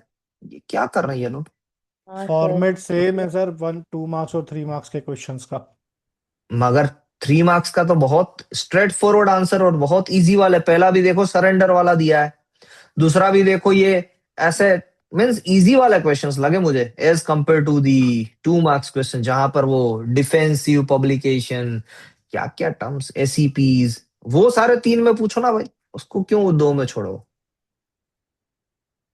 अरे सर डॉक्टर सर ये सब एक्ट वाले डायरेक्ट वो ओके सब रूल्स और मैनुअल से भी है शायद. ओके. तो डॉक्टर वो जयश्री एंड स्कोरिंग नहीं होता हमारा, क्या नहीं होता. स्कोरिंग नहीं होता ना सर. अच्छा हुआ ना 3 मार्क्स वाले अच्छे हैं मार्क्स. सर मैडम 2 क्वेश्चंस का बोलना चाहूंगा. पीसीटी वाले जो क्वेश्चन था सर, फॉरेन फाइलिंग में परमिशन, वो परमिशन लगेगी सर उसकी, अगर आप डायरेक्ट पीसीटी फाइल कर रहे हो. वो परमिशन लगेगी, वो तो मैन्युअल में भी लिखा हुआ है, वो तो प्रदीप पाल सर ने भी बताया है. बट सर उसका अगर आप थॉट प्रोसेस देखने जाओ, थॉट प्रोसेस समझिए पहले कि क्यों चाहिए वो परमिशन. मैं बता इंडिया रहा में हूँ, अगर आप मैं बता रहा हूँ. अगर आपने पीसीटी के तौर पे फाइल की है तो इंडियन पेटेंट हम्म ऑफिस उसका ट्रांसमिटल नहीं रोक सकता टू इंटरनेशनल ब्यूरो। हम्म और अगर इंटरनेशनल ब्यूरो में गई तो वो पब्लिश होगी ही होगी international publication. Indian patent office चाहकर भी उस पर सिक्रेसी नहीं लगा पाएगा। Okay sir. इंटरनेशनल अब पब्लिकेशन होगा ही होगा फिर उसका। अरे सर, और अब एक बात तो मुझे आंसर दीजिए कि कोई पर्सन डायरेक्टली पीसीटी फाइल करने आता है इंडिया में, हम्म, क्या उससे भी वो परमिशन मांगे? बिल्कुल मांगेंगे। अरे कोई नहीं करता है भाई। मांगेंगे। आप ये थियोरेटिकल बोल रहे हो, कोई नहीं करता है। 100 करेक्ट, कोई भी पीसीटी डायरेक्टली इंडिया में फाइल कर रहा है उससे वो क्यों मांगेगा भाई बाहर? इंडिया से नहीं, इंडिया के बाहर वाले से नहीं कह रहा हूं मैं, इंडियन हम्म एप्लीकेंट है वो। सर, वो इंडियन एप्लीकेंट हो या कोई और एप्लीकेंट हो, भले ही लिखा हुआ है, आप मानता हूं, वहां पर मेरी थॉट प्रोसेस ये बन रही है। मैंने तब भी कहा, प्रदीप पाल सर ने ये भी बताया कि वहां पर क्लियर कट लिखा हुआ है कि इंडियन एप्लीकेंट है तो पहले उसको फॉर्म नंबर 25 फाइल करके ही जाना पड़ेगा, वो लिखा हुआ ही है। मगर जब वो इंडिया में ही फाइल कर रहा है पीसीटी, तो फिर वो जो आप बता रहे हैं वो भी मैं समझ रहा हूँ कि भाई उसने एट अ टाइम सभी जगह पर फाइल की है, इंडिया में फाइल नहीं की नहीं, है। तो इंडिया में पीसीटी एप्लीकेशन फॉरेन एप्लीकेशन मानी जाती है। बस, अब आपने सही स्टेटमेंट पकड़ा है। इंडिया में पीसीटी एप्लीकेशन को फॉरेन एप्लीकेशन माना जाता है। जैसे एक फॉरेन कंट्री से, यूएस से कोई पीसीटी एप्लीकेशन इंडिया हाँ, में फाइल कर रहा है, वैसे ही एक इंडियन एप्लीकेंट इंडिया में फाइल कर रहा है तो उसे फॉरेन एप्लीकेंट माना जाएगा। एकदम सही कहा अब आपने। इसीलिए मैं ये क्रक्स पे आया कि भाई नहीं लगेगा। लगेगा। अब आप लिखे हुए को भी क्यों मानना चाह रहे हो? अगर अगर प्रैक्टिकली ये क्योंकि हो रहा है नहीं नहीं, और क्योंकि नहीं वो मांगा इंडिया जा में आ रहा रहा है। है। क्योंकि वो इंडिया में आ रहा है। नहीं नहीं, इंडियन एप्लीकेशन एप्लीकेंट अगर इंडिया से भी पीसीटी फाइल करेगा, चाहे इंडिया इंडिया में से ही भी कर, नहीं है। इंडिया में हाँ, ही कर इंडिया ले। में आ रहा है तो नहीं हाँ, लगेगा। उसका लगेगा। पर्पस यही होता है सर कि वो सिक्रेसी डायरेक्शन के लिए देखा जाता है उसको। हाँ, तो सिक्रेसी अगर मान लो उस एप्लीकेशन उसमें पे। अगर लिखा होता ना, उसमें अगर लिखा होता ना कि वो आउटसाइड इंडिया भी फाइल कर रहा है, तब जाके आपकी बात सही हो जाती। वो सिर्फ इंडिया में फाइल कर रहा है, वो नहीं, लिखा वो हुआ है। वो रोक ही नहीं पाएगा उसको फिर। नेशनल फेज देखिए। एंट्री को रोक ही नहीं सकते वो किसी की। सर इसमें ना एक इसमें ये मैनुअल में लिखा हुआ है एक लाइन, हाँ, मांगा इफ जाएगा द सर, मांगा इफ जाएगा। द इंटरनेशनल नहीं मांगा एप्लीकेशन जाएगा। if the hmm international application is filed before 6 weeks hmm from the date उसका of वो स्टेटमेंट entry नहीं in sir, second India, statement है, सेकंड स्टेटमेंट है। उसमें लिखा है कि भले हाँ ही इंडियन बिल्कुल, एप्लीकेंट हो, भले ही इंडियन एप्लीकेंट हो, if और the वो applicant पीसीटी एप्लीकेशन, हम्म, हाँ, और वो इंडिया में consent फाइल है, कर रहा है, तब उसको ये देना पड़ेगा। क्या देना पड़ेगा? फॉर्म नंबर 25 फाइल करना पड़ेगा। ये बात से मैं इनकार कर ही नहीं रहा हूं, पेटेंट मैन्युअल में लिखा हुआ है, फिर भी मैं इस पॉइंट पे जा रहा हूं क्योंकि उस क्वेश्चन में ऐसे लिखा हुआ है। अब सर ने जो आर्ग्यूमेंट किया ना वो भी सही है कि भाई जब वो बाहर जाएगा ना, इंडिया से बाहर जा रहा है, तब आपको इंडिया की सारी चीजें देखनी है, सारी चीजों को ऐसे एड्रेस करना है, सारी चीजों पे बात करनी है। बट वो इंडिया में ही आ रहा है, इंडिया में ही फाइल कर रहा है, तो इंडिया में तो हमारे पास लॉ है ही भाई कि अगर वो सिक्रेसी डायरेक्शन उस पे लगानी होगी तो हम पीसीटी पे भी लगाएंगे, उसमें कोई दिक्कत वाली बात नहीं है। फिर हमें सर वो नहीं सिक्योरिटी ऑफ लग इंडिया से सकती, कंसर्न नहीं है। नहीं लग सकती। नहीं वो पीसीटी पे नहीं लगेगी सर, नहीं वो लगा पीसीटी सकते फाइल सर वो। करने से पहले क्यों? ही। क्यों नहीं क्यों लगा नहीं लगा सकते? सकते? हाँ क्योंकि बताइए। पीसीटी की एक कॉपी इंटरनेशनल ब्यूरो में ट्रांसमिट करनी ही पड़ेगी, उसको आप हाँ, रोक तो नहीं ट्रांसमिट सकते। करना रोक सकते हैं। नहीं रोक सकते आप। ट्रांसमिट करने से सर, ट्रांसमिट करने से नहीं, उसको पब्लिकेशन करने से रोक सकते हैं। 110%। बोलो। उसको इंटरनेशनल ब्यूरो हम इंटरनेशनल पब्लिश करने पब्लिकेशन से करे। रोक सकते हैं। कैसे रोक सकते हो बताओ? फाइल होने के बाद रोकेंगे। कैसे रोकोगे पीसीटी का इंटरनेट वाइपो को? सर, आप कैसे रोकोगे सर पीसीटी एप्लीकेशन सर, वो सारे कंट्रीज के रूल हैं कि अगर आपके वाइपो के पास भी चले जाए ना, तब भी वो वाइपो कोई पीसीटी एप्लीकेशन में कोई अर्ली पब्लिकेशन नहीं होता है, वो 18वें महीने पे ही होगा। इसीलिए वो 6 महीने का पूरा प्रावधान है। वहां पर जाके आपका इंटरनेशनल पब्लिकेशन रुकेगा अगर वो एप्लीकेशन इंडिया के सिक्योरिटी से कंसर्न है, तो 100% रुकेगा। नहीं कैसे लेकिन रुकेगा सर वो बताओ ना मुझे। इसमें सर, इसमें ऐसा नहीं इंटरनेशनल होगा। ब्यूरो ट्रीटी फाइल की गई है, सभी नेशंस रोकते हैं, हम क्या रोकेंगे? इसीलिए तो 39 रखा है। आप इंटरनेशनल ब्यूरो को कैसे रोक लोगे? सर आप उससे बाउंड मान होते लो, हो सर। चलो चलो मैं सर मैं आपका सर आर्ग्यूमेंट देता हूँ। इंडियन लॉ उसके इंटरनेशनल लॉ से बाउंड होता है। इंटरनेशनल लॉ हमारे लॉ से बाउंड नहीं होगा। चलो अब मेरे आंसर दो। इंडियन एप्लीकेंट यूएस में जाके फाइल कर रहा है पीसीटी, क्या बोलोगे? जैसे पीसी आपने एक सिचुएशन बनाई, उसको मैं परमिशन लेनी पड़ेगी। उसको परमिशन क्यों लेनी पड़ेगी? वो इंडियन एप्लीकेंट है सर, वो इंडियन रेसिडेंट नहीं है। दैट पर्टिकुलर एप्लीकेशन या पर्टिकुलर आपकी जो परमिशन है वो इंडियन रेसिडेंस पे एप्लीकेबल करो सेक्शन 39 से। वो मैन्युअल को छोड़ दो अभी दिमाग से, वो मैन्युअल आप पकड़ के बैठे हो ना, वो मैन्युअल गलत भी होगी यहाँ पर, याद रखिएगा। मैन्युअल कोई बाउंड नहीं करती है कि वो सही हो। आप इंडियन रेसिडेंट पे आओ, इंडियन रेसिडेंट नहीं है, इंडियन पर्सन इंडियन रेसिडेंट नहीं है, यूएस में जाके फाइल कर रहा है, तो क्या आप करोगे उस पे? सर यहाँ पे क्वेश्चन का जो कॉन्टेक्स्ट है ना वो रेसिडेंट पर ही हाँ, जाएगा। अब रेसिडेंट पे नहीं है सर, एप्लीकेंट है वहां पर। जाएगा रेसिडेंट पे ही सर, वो नहीं कॉन्टेक्स्ट जाएगा। जाएगा ही उस पे। हाँ तो मैं बोल रहा हूँ चलो रेसिडेंट यूएस का है तो बोलो, अब बोलो। किसका वो रेसिडेंट? इंडियन एप्लीकेंट यूएस में रिसाइड होके बात कर रहा है यहाँ पर, अब बोलो क्या सर होगा? क्वेश्चन का कॉन्टेक्स्ट इंडियन रेसिडेंट पर ही है। आप उसको इंडियन बदल रेसिडेंट क्यों, पे नहीं है, आप रिजिड वो माइंडसेट से आप क्यों एप्लीकेंट है। हो रहे हो रिजिड? नहीं मैं नहीं, नहीं समझ रहा हूँ मैं मालिक रिजिड भाई। माइंडसेट सर, मैं तो वहां पर भी बोल दिया हूँ, जब ये आंसर लिखा था तब भी मैंने बोल दिया था कि भाई मैं मानता हूं कि ये लिखा हुआ है, 99% चांसेस जा रहे हैं कि आप सही हो, बट मैं अपने 1% पे आ रहा हूँ कि इंडिया में आ रहा है तो उसको कोई देखने की जरूरत नहीं, इंडियन लॉ अपने आप उसको प्रोटेक्ट करेगा। जब इंडिया से बाहर जाना है आपको, देखिए 25 का सिंपल सा पर्पज है कि इंडिया से जब आप बाहर जा रहे हो, आउटसाइड इंडिया जा रहे हो, ये बड़ा स्टेटमेंट है, आउटसाइड इंडिया जा रहे हो तब जाके उसको देखा जाएगा, इंडिया में आने के सर लिए आपको नहीं देखा पीसीटी का जाएगा। मतलब ही है आउटसाइड इंडिया नहीं, है। नहीं, इंडियन एप्लीकेशन के लिए आपको पीसीटी फाइल उसमें करने की जरूरत कहाँ नहीं, है? नहीं। हाँ नहीं, क्यों? क्यों? इंडियन इंडियन पीसीटी का एप्लीकेशन रूट ही बाहर जाने के लिए है।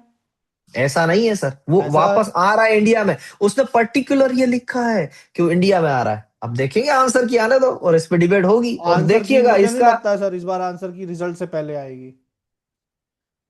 नहीं आने वाली। क्यों नहीं आएगी, देख लेना।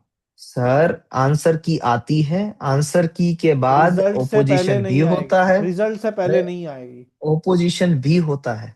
रिजल्ट से पहले नहीं आएगी सर। अरे होता है भाई, वो एक एक प्रोसीजर है, उसको करनी पड़ेगी, वो ऐसे नहीं होगा कि अरे नहीं आएगी। प्रोसीजर में सर 2025 का पेपर तो डाले नहीं है ये लोग। हाँ तो उसका कोई रीजन बताएंगे भाई, बाकी के तो सारे पेपर है ना, आप तो ऐसा बोल रहे कोई हो कि कोई 2025 का नहीं डाला है तो सभी निकाल दिए। नहीं तो उसके बाद वो रोक देंगे, अब देखना, या तो रिजल्ट के बाद ही आएगी आंसर की। मैक्स टू मैक्स अगर ये रिजल्ट संडे तक आ गई तो आ गई, वरना उसके बाद रिजल्ट के बाद आएगी, देख लेना। नहीं नहीं नहीं, देना सर ही आंसर पड़ता है। अपोज करने का कोई फॉर्म होता है? हाँ, हाँ, हाँ, आंसर ओपोज किए जा सकते हैं with in 3 days of time period from the three, या ऐसा ही कुछ है, 1 week या 3 days है। और वो भी आपको मेल करना पड़ेगा वहां पर कि सर ये देख लो, वो पूरा बाकायदा लिखेंगे कि जिनको भी ऑब्जेक्शन है 3 दिन में आके हमें बता दो, ऐसा लिखेंगे वो, और 3 दिन के 15 बाद दिन कोई ऑब्जेक्शन अलाउड नहीं करेंगे। फिर 15 उनकी दिन जो आंसर की आई वो फाइनल बना देंगे। 15 दिन। 15 दिन का क्लोज तो सर वहां पर है, ये इसमें है आंसर की में, मुझे तो लग रहा है 3 या 4 दिन वाला क्लोज है। 15 दिन का क्लोज आप आंसर बता रहे की हो, वो का आरटीआई आरटीआई फाइल करने में है। आरटीआई फाइल करने में नहीं है, रीवैल्यूएशन करवाने में है। हाँ, रिवैल्यूएशन करवाने में है, सॉरी लेकिन आंसर वॉट की एवर। का ऑपोजिशन कहीं आप आज से पहले कहाँ आया नोटिस? आया है सर, आपको मैं दिखाऊंगा, उसका एक पर्टिकुलर आता है कि भाई इतने दिन में आपको अपोज करना है, अगर ये किया तो उसके बाद में करेक्शन भी फाइल होते हैं भाई, करेक्शन भी दिखाते हैं। हमने लास्ट आंसर टाइम, की मुझे आंस, याद, हाँ हाँ सर, आंसर की जो ये ओएमआर आंसर की, यानी आप पेपर 2 पे मत चले जाना। पेपर 1 की ओएमआर बात कर में रहा हूँ। ट्रेडमार्क में लास्ट टाइम आया था, हम सभी ने मेल भी किए थे और उसके बेसिस पे 4 या 5 मार्क्स कुछ बड़े भी थे, और मेल करना भी होता है वो। शायद हमने भी किए हैं सर, हमने भी किए हैं, मुझे ऐसा हमने याद आ रहा है कि हमने पिछले हमने अब साल कंसेप्ट किया हम था ना सर? कंसोलिडेट करके, हाँ कंसोलिडेट करके हमने मेल किया था हमने वहां पर। अपनी तरफ से किए थे, लेकिन ऐसा कोई नोटिस नहीं आया था कि किसी को ऑपोजिशन डालना है या करेक्शन डालना है तो डाल दो। हमने सर वो डाले थे आता ही है। ये कहाँ आया मालिक, पिछले साल दिखाओ मेरे को।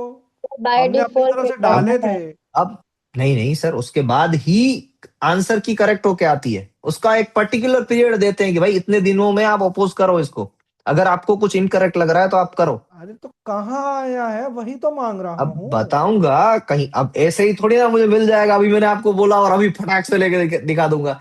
आया है और उसको बताऊंगा, 1-2 दिन का टाइम लगेगा, बताऊंगा, मगर आया है, वो बात श्योर है।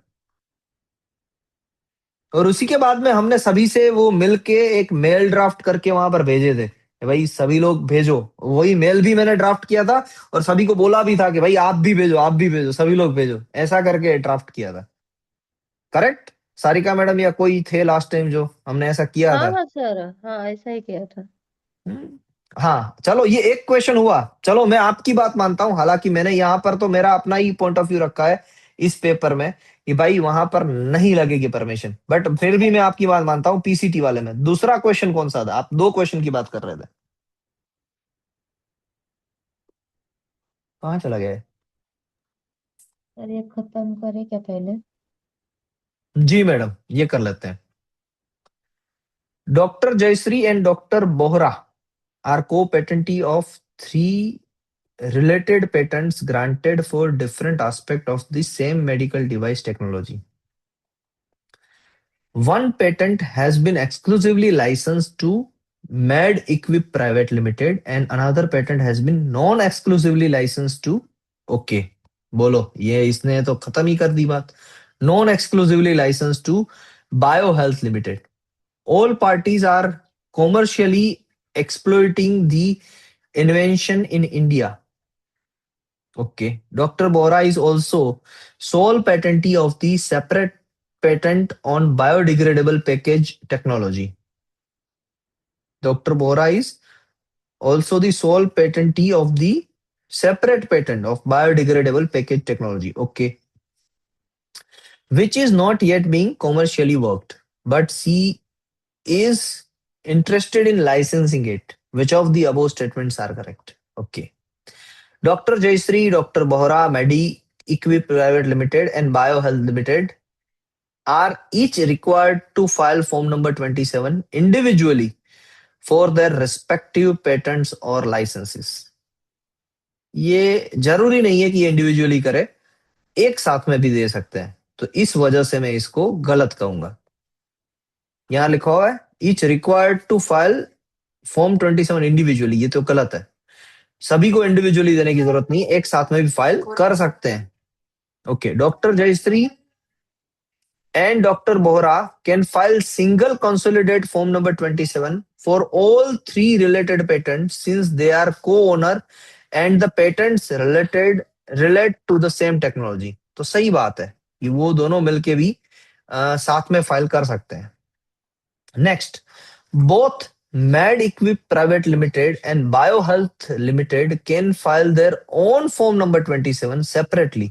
अब यहां पर लोचा ये है कि ये नॉन एक्सक्लूसिव लाइसेंस है, और नॉन एक्सक्लूसिव लाइसेंस अगर आप दे रहे हो तो वो तो पहले क्या पेटेंट ऑफिस उसको मानेगा, और मानेगा तो फिर ये फाइल कर सकता है। तो both MedEquip Private Limited and BioHealth Private Limited can file their form number 27 separately from the patentee for the patents they are licensed to use. वैसे एक्सक्लूसिव लाइसेंसी के लिए ये बात सही है, नॉन एक्सक्लूसिव के लिए पता नहीं है, मगर मान लेते हैं चलो कि होगा। कैसे मानेंगे, उसका भी कोई प्रूफ होना चाहिए। चलो अभी के लिए इसको स्ट्रेट फॉरवर्ड लगते हैं, हाँ भाई ये कर सकते हैं। The revised form number 27 now includes a provision requiring patentees or licensee to state whether the patent is available for licensing. हाँ, अब ये लिखा हुआ आता है कि भाई पेटेंट अवेलेबल है कि नहीं है लाइसेंस के लिए, वो बताओ। एंड लास्ट में है form number 27 is required to be filed only once during the lifetime of patent. ये गलत बात है। तो 2, 3 एंड 4, अब देखो ऐसा कोई ऑप्शन है क्या? 2, 3 एंड 4 एंड 5 ओनली, 5 तो नहीं है।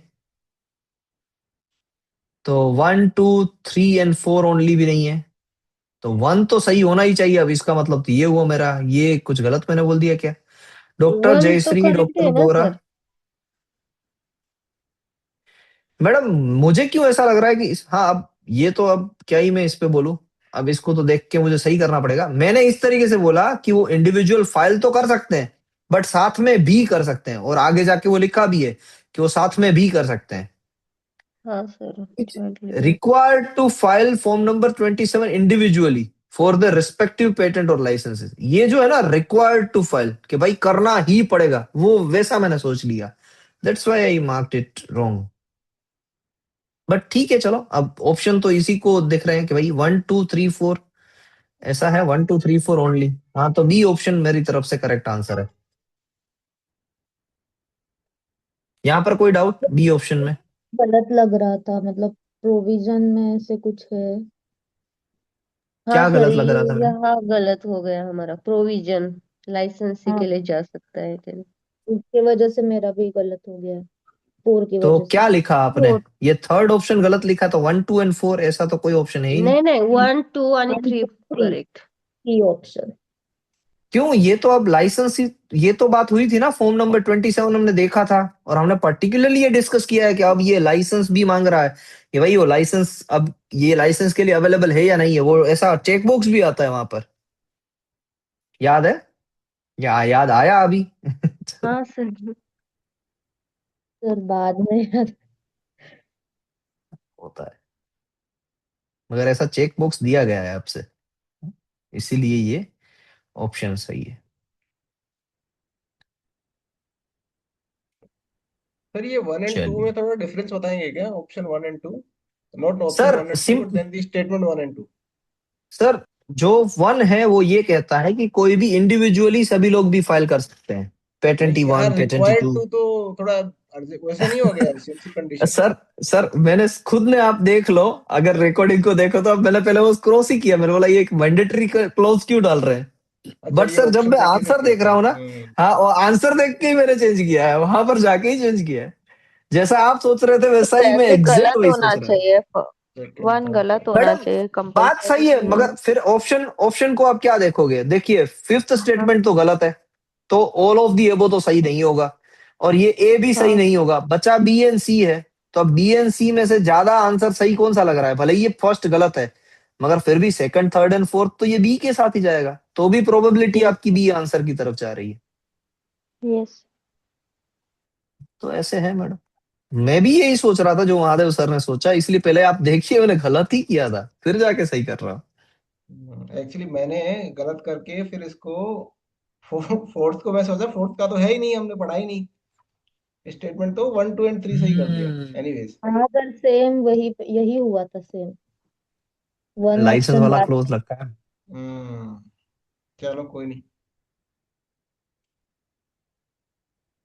In a patent application, claim 1 consists of feature A, B, C.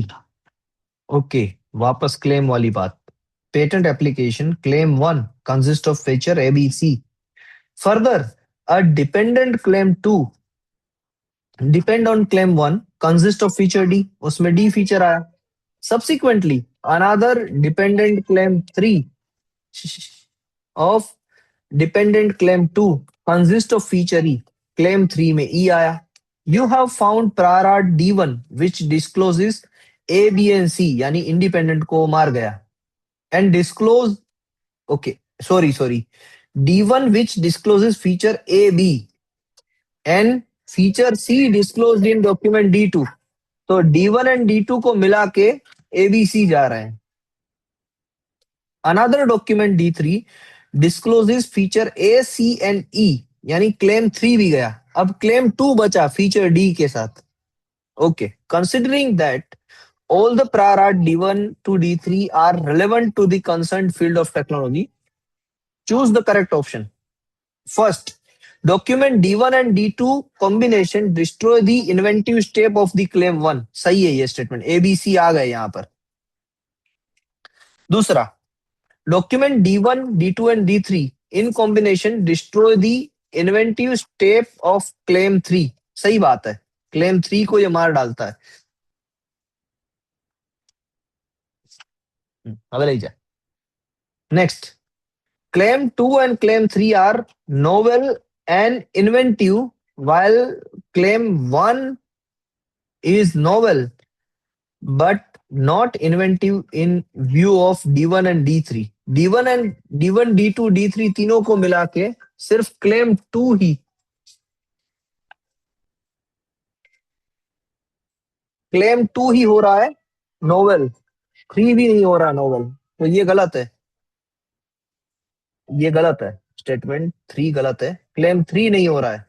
और last statement 2 and 3 can not be considered inventive as they are dependent on claim 1, नहीं ऐसी बात नहीं है, which is not inventive in view of D1, D2 and D3, तो ये भी बात नहीं है। ये भाई 2 को तो माना जाएगा, 2 नया है, 2 नॉवेल है।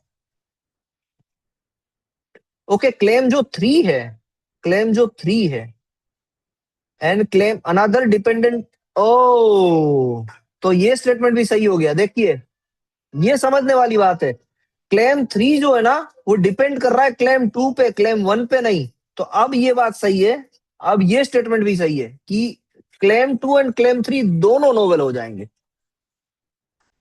अरे મેહાને જરાક વાર માટે બહાર લઈ લે ને, જરાક વાર માટે થોડોક ડિસ્કશન કરીશ પછી લઈ આવજો અંદર જા। ओके, तो अब देखिए ये जो 3 है ना, थर्ड स्टेटमेंट वो सही हो गया। ये बात समझ में आई आपको, क्योंकि ये क्लेम 2 पे डिपेंड कर रहा है। सर सेकंड स्टेटमेंट गलत नहीं होगा? अब सर नहीं, ये गलत होगा सर, क्योंकि मैंने ये देखा नहीं था ना 2 वाला, ये 2 पे है, तो अब ये गलत होगा सर। ये इन्वेंटिव स्टेप ऑफ क्लेम 3 नहीं निकालेगा, क्योंकि क्लेम 3 डिपेंड कर रहा है क्लेम 2 पे, तो क्लेम 3 भी इन्वेंटिव हो गया, अपने आप हो गया। तो 1 and 3 करेक्ट होगा। सही बात है प्रदीप पाल सर।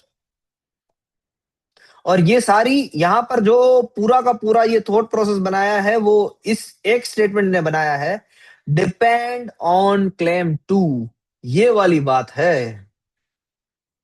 अगर जनरली स्टेटमेंट में हम क्या समझते हैं कि भाई डिपेंडेंट क्लेम है तो वो डिपेंड करेगा इंडिपेंडेंट 1 पे ही, मगर इसने दे दिया डिपेंड ऑन क्लेम 2 कर दिया।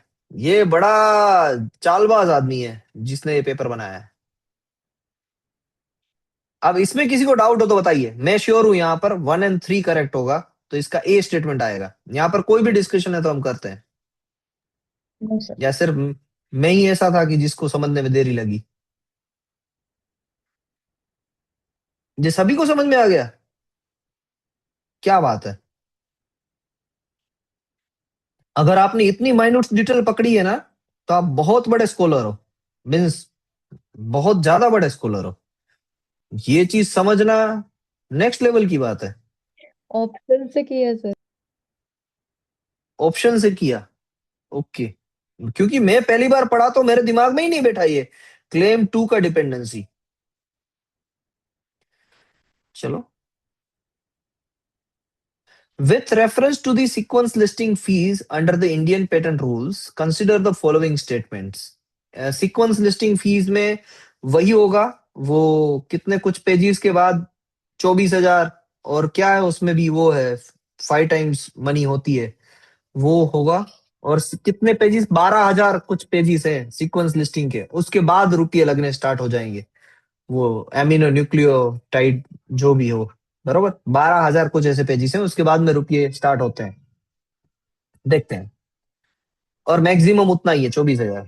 A natural person, startup and small entities are liable to pay per page sequence listing fees subject to maximum cap of X irrespective of the number of pages।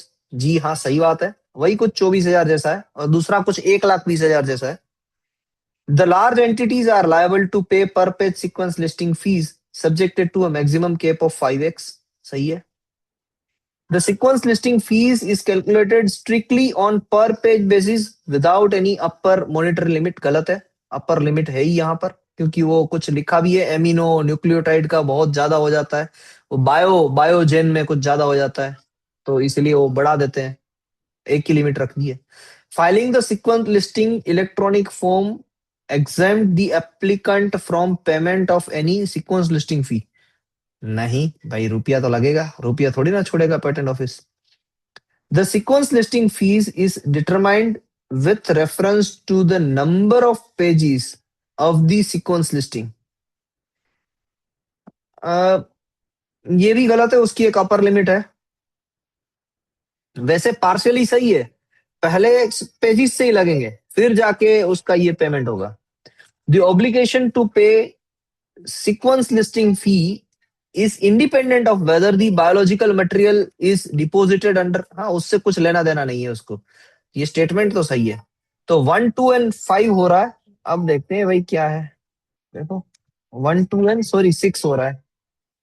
1, 2, 5 and 6। 5 the sequence listing fees is determined, ये हो सकता है क्योंकि मैंने कहा ना कि वो अपर लिमिट है बट थोड़े से पेजेस के बाद अपर लिमिट है, ऐसे ही डायरेक्टली अपर लिमिट नहीं है, तो ये हो सकता है। तो इसको भी करेक्ट करके हम ए के साथ जा सकते हैं, बट 1, 2, 3 एंड 5, 3 तो गलत है। 3 तो बात ही नहीं है कि अपर लिमिट नहीं है, वो वाली बात ही नहीं है, तो ये स्टेटमेंट तो स्ट्रेट फॉरवर्ड गलत है। 1, 2, 4 भी गलत है। ये भी बात है कि भाई इलेक्ट्रॉनिक फॉर्म में है तो रुपया नहीं लगेंगे, वो क्या बात हुई। एंड डी है 2, 3, 5 एंड 6। 2, 3 तो नहीं है, ये 3 वाले तो दोनों निकाल दो भाई यहां से, तो ये तो निकल गया। अब बचे ये, क्या इसका इलेक्ट्रॉनिक फॉर्म में कोई रुपया नहीं है ऐसा लिखा है कहीं पर? नहीं, ऐसा नहीं, ऐसा है, देख लेते हैं। अगर ऐसा है तो हमें चेंज करना पड़ेगा अपना माइंडसेट भाई। सर इतना डिफरेंस नहीं होगा ना सर, जिसमें बिल्कुल नहीं मैडम है और उसमें। देख लो, अब ये लोग क्या भी पूछ रहे हैं, अब कुछ भी हो सकता है, देखने से अच्छा है भाई, एक बार देख लिया तो कंफर्म हो गया। पता है क्या उसके लिए?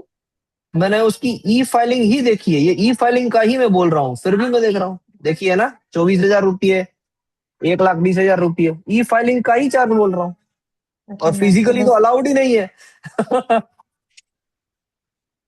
फिजिकली तो अलाउड ही नहीं है, तो बात ही नहीं है उसकी। यानी ऑप्शन आएगा यहाँ पर 1, 2, ए ए हाँ ए 1, 2, 5 एंड 6 ओनली, ए ऑप्शन आएगा यहाँ पे।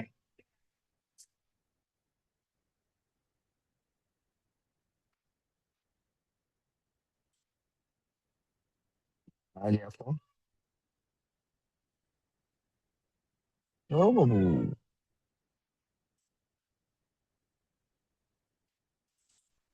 ओके नेक्स्ट पार्ट सीटी। अरे बाप रे, इसका कोई आंसर बता दो। सर ये दान वाला क्वेश्चन है। इसमें क्या करना था, किसी को पता है तो बता दीजिए, मुझे तो कुछ यानी एक आंसर भी नहीं पता है। चलो कुछ तुक्का मारते हैं, फार्मास्यूटिकल है तो फार्मास्यूटिकल में तो 3D आएगा, तो मैं बी के साथ डी को कनेक्ट, बी के साथ 1 को कनेक्ट करता हूँ, ऐसा कोई ऑप्शन है क्या? सी ऑप्शन है। हाँ तो बस मैं ऐसा तुक्का मार रहा हूँ ये आएगा, अब पता नहीं। बी देखो फार्मास्यूटिकल पहला दिखा मुझे, और पहला ही मैंने फार्मास्यूटिकल यानी मैं थेराप्यूटिक एफिकेसी उसको देता हूँ, और उसके बाद में भी फार्मा है, ये भी फार्मा है भगवान, फार्मा वाले भी 2 दिए हैं, एक देता तो कम से कम बच भी जाते। तो सी में 1 है किसी का? सी में भी 1 है, बी में भी 1 है, सी में भी 1 है। चलो मैं तो पहले ऑप्शन के साथ जाऊंगा, तो फिर जो मुझे दिखा पहला सी। अब बोलो इसका क्या सही आंसर आएगा, किसी के पास है क्या? ओपी अग्रवाल सर है क्या? सर सर इसमें थोड़ा जो सा ना लास्ट वाले में 2 आते हैं, लास्ट वाला जो केस है ना गूगल पे डालोगे तो उसमें सेक्शन 10(4) भी आ रहा है और सेक्शन 3C भी आ रहा है। इसका तो फिर पोस्टमार्टम किया होगा प्रदीप पाल सर ने, बताओ सर कौन सा आंसर सही है? सर पोस्टमार्टम नहीं करा मैंने, लिंक्डइन पे जो सर ने पोस्ट डाला था ना, उनके अकॉर्डिंग आंसर बी ठीक है इसका। तो फिर देखना पड़ेगा, पोस्टमार्टम वगैरह नहीं करा। क्या करना आंसर चाहिए ना बी? सर, आप नहीं करोगे तो फिर कौन करेगा इसमें? सर मैंने तो सिंपल सा लॉजिक लगाया, क्या? जितने भी राइट हैंड साइड पे क्वेश्चन वो सेक्शंस लिखे हैं ना, अधिकतर 3 के हैं, और 3 वाले सेक्शंस में ओनली कंट्रोलर ऑब्जेक्शन देता है, और right hand left hand side पे देखोगे ना तो 4 केस है जिसमें कंट्रोलर ऑब्जेक्शन दे रहा है। तो वो तो हम्म नेग्लिफाई कर दिया कि मुझे देखना ही नहीं है। फिर बचे नीचे हम्म ई और एफ, उसमें मैंने तुक्का मारा कि कौन सा, क्योंकि वो कंपनियों के बीच में आपस में क्लैश हो रहा है, तो हम्म उसमें ऑप्शन 5 आएगा या 6 आएगा। तो तो 4 फाइव या आएगा या सिक्स नहीं सर, 4 या 5। 4 या 5 आएगा। मैंने उस हाँ लॉजिक से जाके फिर आंसर इसका मार्क करा था। इसका आंसर नंबर है, आई थिंक तो सर आपका ऑप्शन, आंसर आ गया। ई में 5 एंड एफ में 4 आना चाहिए। ई में सॉरी सर, 5। इसका आंसर, करेक्ट आंसर सी है, एज पर जो लिंक्डइन पे पोस्ट था। मैंने उसकी लॉजिक सॉल्व कराई है, तो मैंने भी चलो, सी मार्क करा था। नहीं नहीं, आपका लॉजिक बहुत बढ़िया था, मगर हमारा भी तुक्का काम कर गया। तुक्का मार के आया था मैच में। मैं तो डायरेक्टली बोला, मैंने बोला जो फार्मा पहला दिखा मैं उसको 3D के साथ कनेक्ट करूंगा और कुछ नहीं देखूंगा। तो वो भी काम कर गया। बट आपका लॉजिक सही है, मैं सभी को समझाता हूँ। देखिए इन्होंने कितना बेहतरीन तरीके से ये बाइफरकेट किया, क्योंकि सेक्शन 3 के सारे जो ऑब्जेक्शन है वो तो कंट्रोलर बताएंगे कि भाई 3D में आ रहा है, 3I में आ रहा है, 3C में आ रहा है। तो इन्होंने कंट्रोलर कंट्रोलर टर्म वाले सारे निकाल दिए, ये निकाल दिए, ये निकाल दिए। अब बचा दो, ये दो बचे और उसके ऑप्शंस भी दो बचे, यानी ई में अगर लग सकता है तो 4 या 5 लग सकता है, और एफ में भी 4 या 5 लग सकता है। अब देखो आंसर आप कि ई में 4 या 5, यहां पर ई में 1 है तो ये निकल गया आंसर। ये ई में 5 है बट एफ में 6 है तो ये भी निकल गया। इसमें ई में 5 है और एफ में 4 है तो यही आता है आंसर। और बी में, डी में ई में 6 है इसलिए ये भी निकल गया। तो यहीं पर आपके पास सिंपल सा आंसर बन जाता था। हालांकि थका हुआ माइंड है, बट सर आपने जो स्ट्रेटजी लगाई ना सर, काबिल तारीफ है। मीन्स क्या ही सैल्यूटेबल, क्या ही स्ट्रेटजी थी। Means super. सभी को समझ में आया एक बार ये बात? देखिए एग्जाम में आंसर कैसे निकालना, इट्स आर्ट। ये आर्ट है पूरा। क्या बनाया है सर आंसर को आपने, तो बहुत ही बढ़िया। मेरे वाले तुक्के के साथ मैं उतना सेटिस्फाइड नहीं हूं जितना प्रदीप पाल सर ने जो दिमाग लगा के तुक्का लगाया है। तुक्का तो नहीं बोलेंगे, वो उन्होंने डिकोड ही कर लिया कि आपके पास भले ही ये नॉलेज ना हो, और जिसने ये क्वेश्चन बनाया ना उसने भी ये थॉट प्रोसेस रखी होगी। देखना ये रिवील होगी ना तब ये थॉट प्रोसेस आएगी कि भाई देखो मैंने इजी बनाया था, बट आपको समझना आना चाहिए। ये कोई चैट जीपीटी नहीं देगा, कोई देगा कि किस कैसे इसका तुक्का लगाए। ये होता है एग्जामिनेशन के टाइम पे। Superb sir, superb, wonderful. अरे भाई साहब ये तो छोटे बच्चों के खिलौने वाले दे दिए। Section 84, request for revocation of a patent for which CL was granted. ये रिवोकेशन वाला तो इसमें आ गया 85 में। तो 85 का सेकंड का 1, 2 का 1, 2 का 1 दोनों में बी और सी होगा। चलिए, CL when reasonable requirement of a public not met and patented invention not worked in India। तो ये तो 84 से ही आ रहा है। तो 1 का 2, 1 का 2 अभी तो बी आ रहा है। एक और देख लेते हैं क्योंकि उसकी तीसरी रिक्वायरमेंट नहीं लिखी है। Section 91, CL extended to second patent without which working with the first CL is hindered or prevented। और ये CL की बात है। ओके, रिलेटेड पेटेंट सेक्शन, ये तो सीधा सीधा दे दिया 3 3। हाँ तो हो गया ना, ये बी हो गया। इसमें तो मेरे ख्याल से कोई पढ़ने की भी जरूरत नहीं है, आप सभी लोगों को ये आंसर। इसमें अगर किसी का गलत हुआ ना तो बहुत बुरी बात है। ये किसी का गलत है क्या? क्या बी ऑप्शन ना सर? हाँ, नहीं, बराबर। डी सेट का बी ऑप्शन है, फिर तो आपको पता है। मगर ये हम्म। ये सही होगा, ये गलत किसी का हो ही नहीं सकता है। I don't think so. Form number 17 compulsory licence के लिए, application for compulsory licence section 84, 91, 92। ये क्या भूल गए क्या? ऐसे ही 11A ओके। फॉर्म 19 वो होता है रिवोकेशन ऑफ पेटेंट के लिए, request for revocation of a patent of non working section 95 with rule number 96। चलो 22B।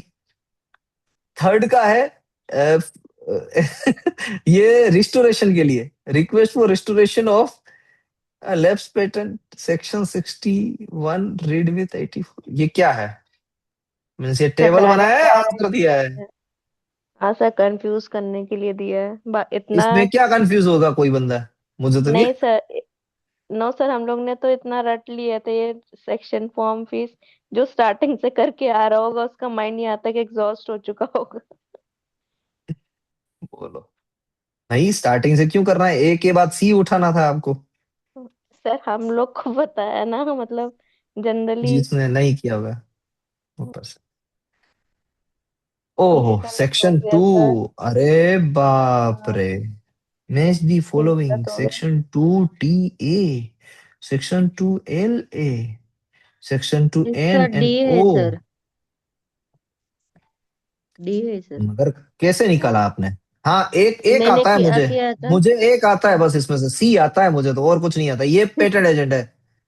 हाँ, सर टीए फार्मास्यूटिकल है।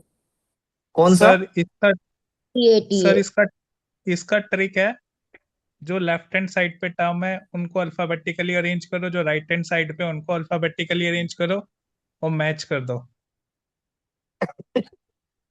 क्योंकि डेफिनेशंस अल्फाबेटिकल ऑर्डर में है और उनका वो भी अल्फाबेटिकल ऑर्डर में है, तो मैच यही कर दो, नहीं पता डायरेक्ट था ऑप्शन आ बस। जाएगा। ऐसा है क्या सर? हाँ, मैंने उसी डेफिनेशन ट्रिक से करा है। अल्फाबेटिकल ऑर्डर में है? हाँ सर, डेफिनेशंस अल्फाबेटिकल ऑर्डर हाँ में है। आप सर, एक्ट देखिए, ए अल्फाबेटिकल ए ऑर्डर से में असाइन में है। स्टार्ट होता है, ओ, लास्ट में टी पे खत्म होती है, true and first inventor. O P, तो पी। अल्फाबेटिकल लो। मैंने वैसे ही करा था, मतलब अल्फाबेटिकल है तो उसमें एक ही ऑप्शन फिट बैठ रहा था जो अल्फाबेटिकल ऑर्डर से है। यानी ओ वाला सबसे पहले आएगा, ओ के बाद सारे पी है, तो ओ वाला को मैं अ, सबसे पहले लेके जाता हूँ। इसमें भी सबसे हाँ, पहले क्या आएगा? टी है, एल है, M N O L P आएगा क्यू पहले। आर एस, पहले एल एल ए आएगा। आएगा सबसे पहले, एल ए आएगा, तो हाँ। एल ए में ओपोजिशन बोर्ड होना चाहिए आपके हिसाब से, बी में थ्री, हाँ, बी में थ्री, ओके। और फिर सी है जो हमारा पैटर्न एजेंट है, तो सी में फोर, सी में फोर, ओके। बी में थ्री, सी में फोर, और कोई है क्या? नहीं है, हो गया। ओके सर, बहुत बढ़िया सर, क्या बात है, अल्फाबेटिकल ऑर्डर में डेफिनेशन है, ये पता होना चाहिए था। क्या ट्रिक है भाई, चलो ये भी एक आज नॉलेज में एनहांसमेंट हुआ। जी, इसका ऑप्शन क्या है? डी। टू।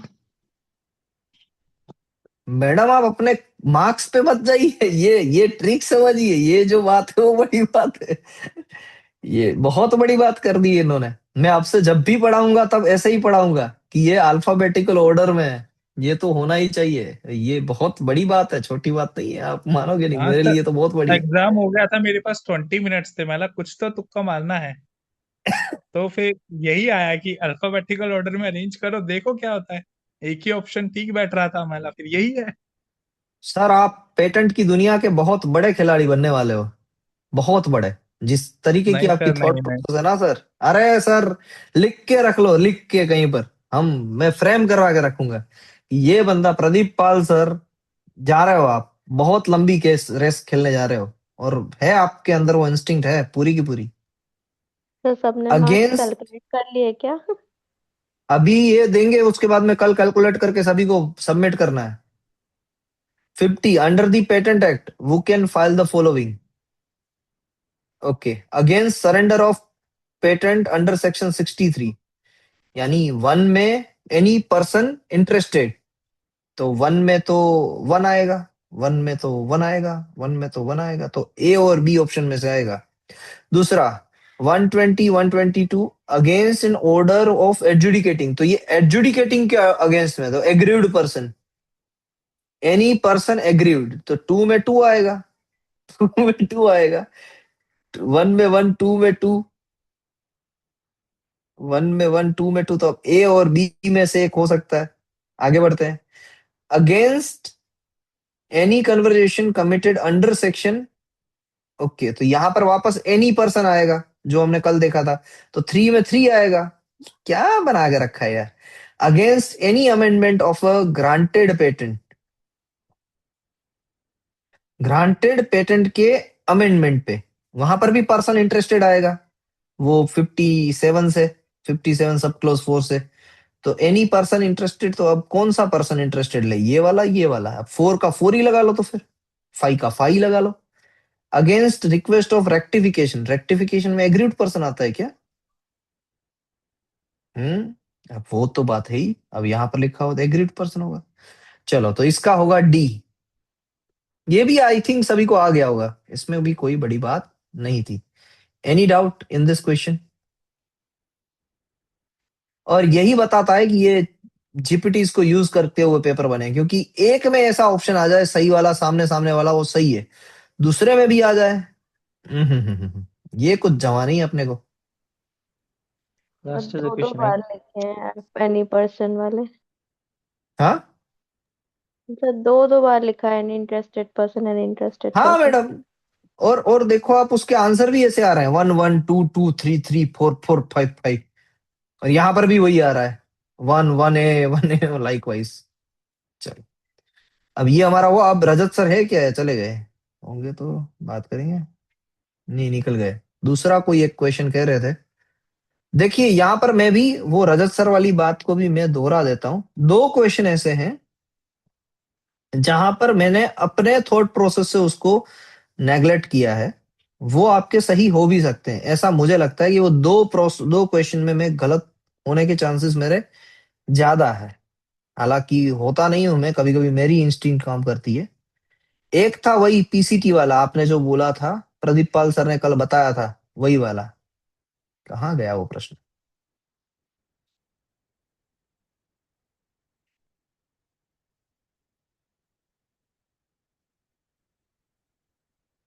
हाँ ये वाला, इंडिया में जन विश्वास वाला।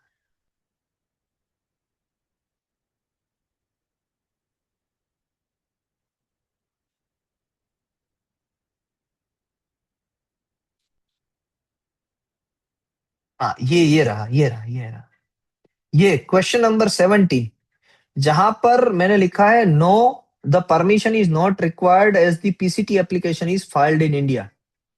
तो पीसीटी एप्लीकेशन फाइल्ड इंडिया में हुई है, इसलिए परमिशन रिक्वायर्ड नहीं होगी, ये मेरा मानना है। बट हाँ, मैन्युअल में लिखा हुआ है कि भले ही यस, यस में भी कौन सा वाला, yes the permission is still required, it's consider as an application file outside India. तो यहाँ पर ये सी ऑप्शन आएगा as per Rajat sir, Pradeep Pal sir. But फिर भी मैं कह रहा हूं कि वो इंडिया में आएगा, इसलिए उसको जरूरत नहीं है पीसीटी को फॉर्म नंबर 25 फाइल करने की। बट ये मैन्युअल में लिखा हुआ है, और मैन्युअल सही नहीं भी हो सकती है, उसका कोई गारंटी नहीं है कि वो सही होना ही होना है। दूसरा कौन सा था? दूसरा भी एक ऐसा था कि जिसमें हमने अपना दिमाग लगाया था। वो प्रायोरिटी डेट वाला था क्या? प्रायोरिटी डेट कौन सा मैडम?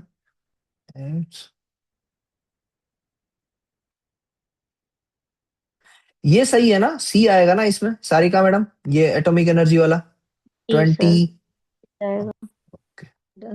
क्या सर? ये एटॉमिक एनर्जी वाले में सेक्शन हाँ हाँ, 20, सी सी। हाँ 1962। हाँ हाँ। हाँ, दूसरा ये 29, 17 और 29, यहाँ पर जहां पर भी मैन्युअल में ये न्यू इन्वेंशन में लिखा हुआ है कि वो दोनों की दोनों चीज वर्ल्ड वाइड देखी जाएगी। बट जैसे कि यहाँ पर लिखा हुआ है test of anticipation, test of anticipation जब किया जाएगा तब यूज लोकली देखा जाएगा, पब्लिकेशन ग्लोबली देखा जाएगा। ये मैंने अपनी तरफ से जजमेंट यहाँ पर ऐड किया है। तो 17 एंड 29 वो दोनों जगह पर मैं इस तरीके से अपनी थॉट प्रोसेस से आंसर को यहाँ पर डिनोट कर रहा हूं।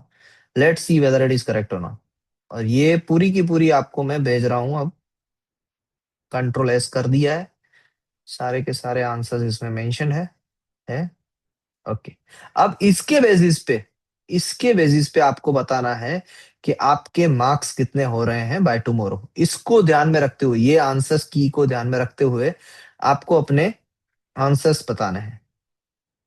Post for from Abhay Porwal sir. Abhay Porwal sir क्या लिखते हैं भाई,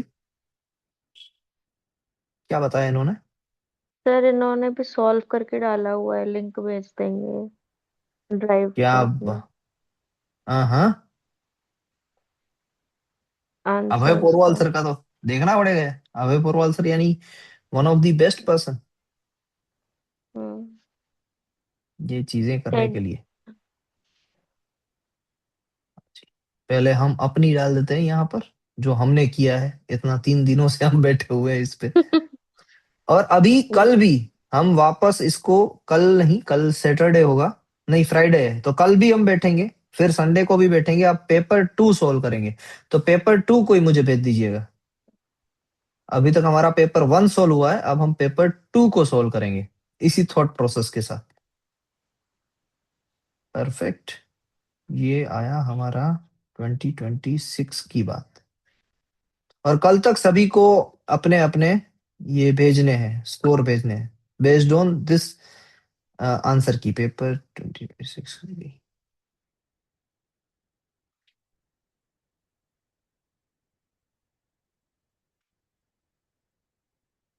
ये मैंने भेज दिया ग्रुप में।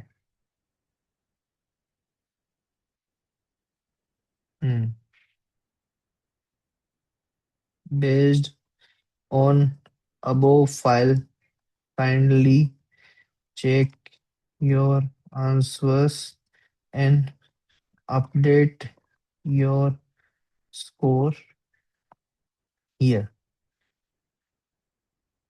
It's internal evaluation, not final one, but gives 95% surety before final Gaurav sir के answer. 60 आ रहे हैं। जी आ गए, सभी ने कर भी लिया, गौरव सर ने कर भी दिया। चलिए, तो आप अपने आंसर की, अब आप अपने सेट की आंसर की यहाँ पर बना के भेज भी देंगे ना, set A, set B, set C, set D, according to it, तो भी मजा आएगा।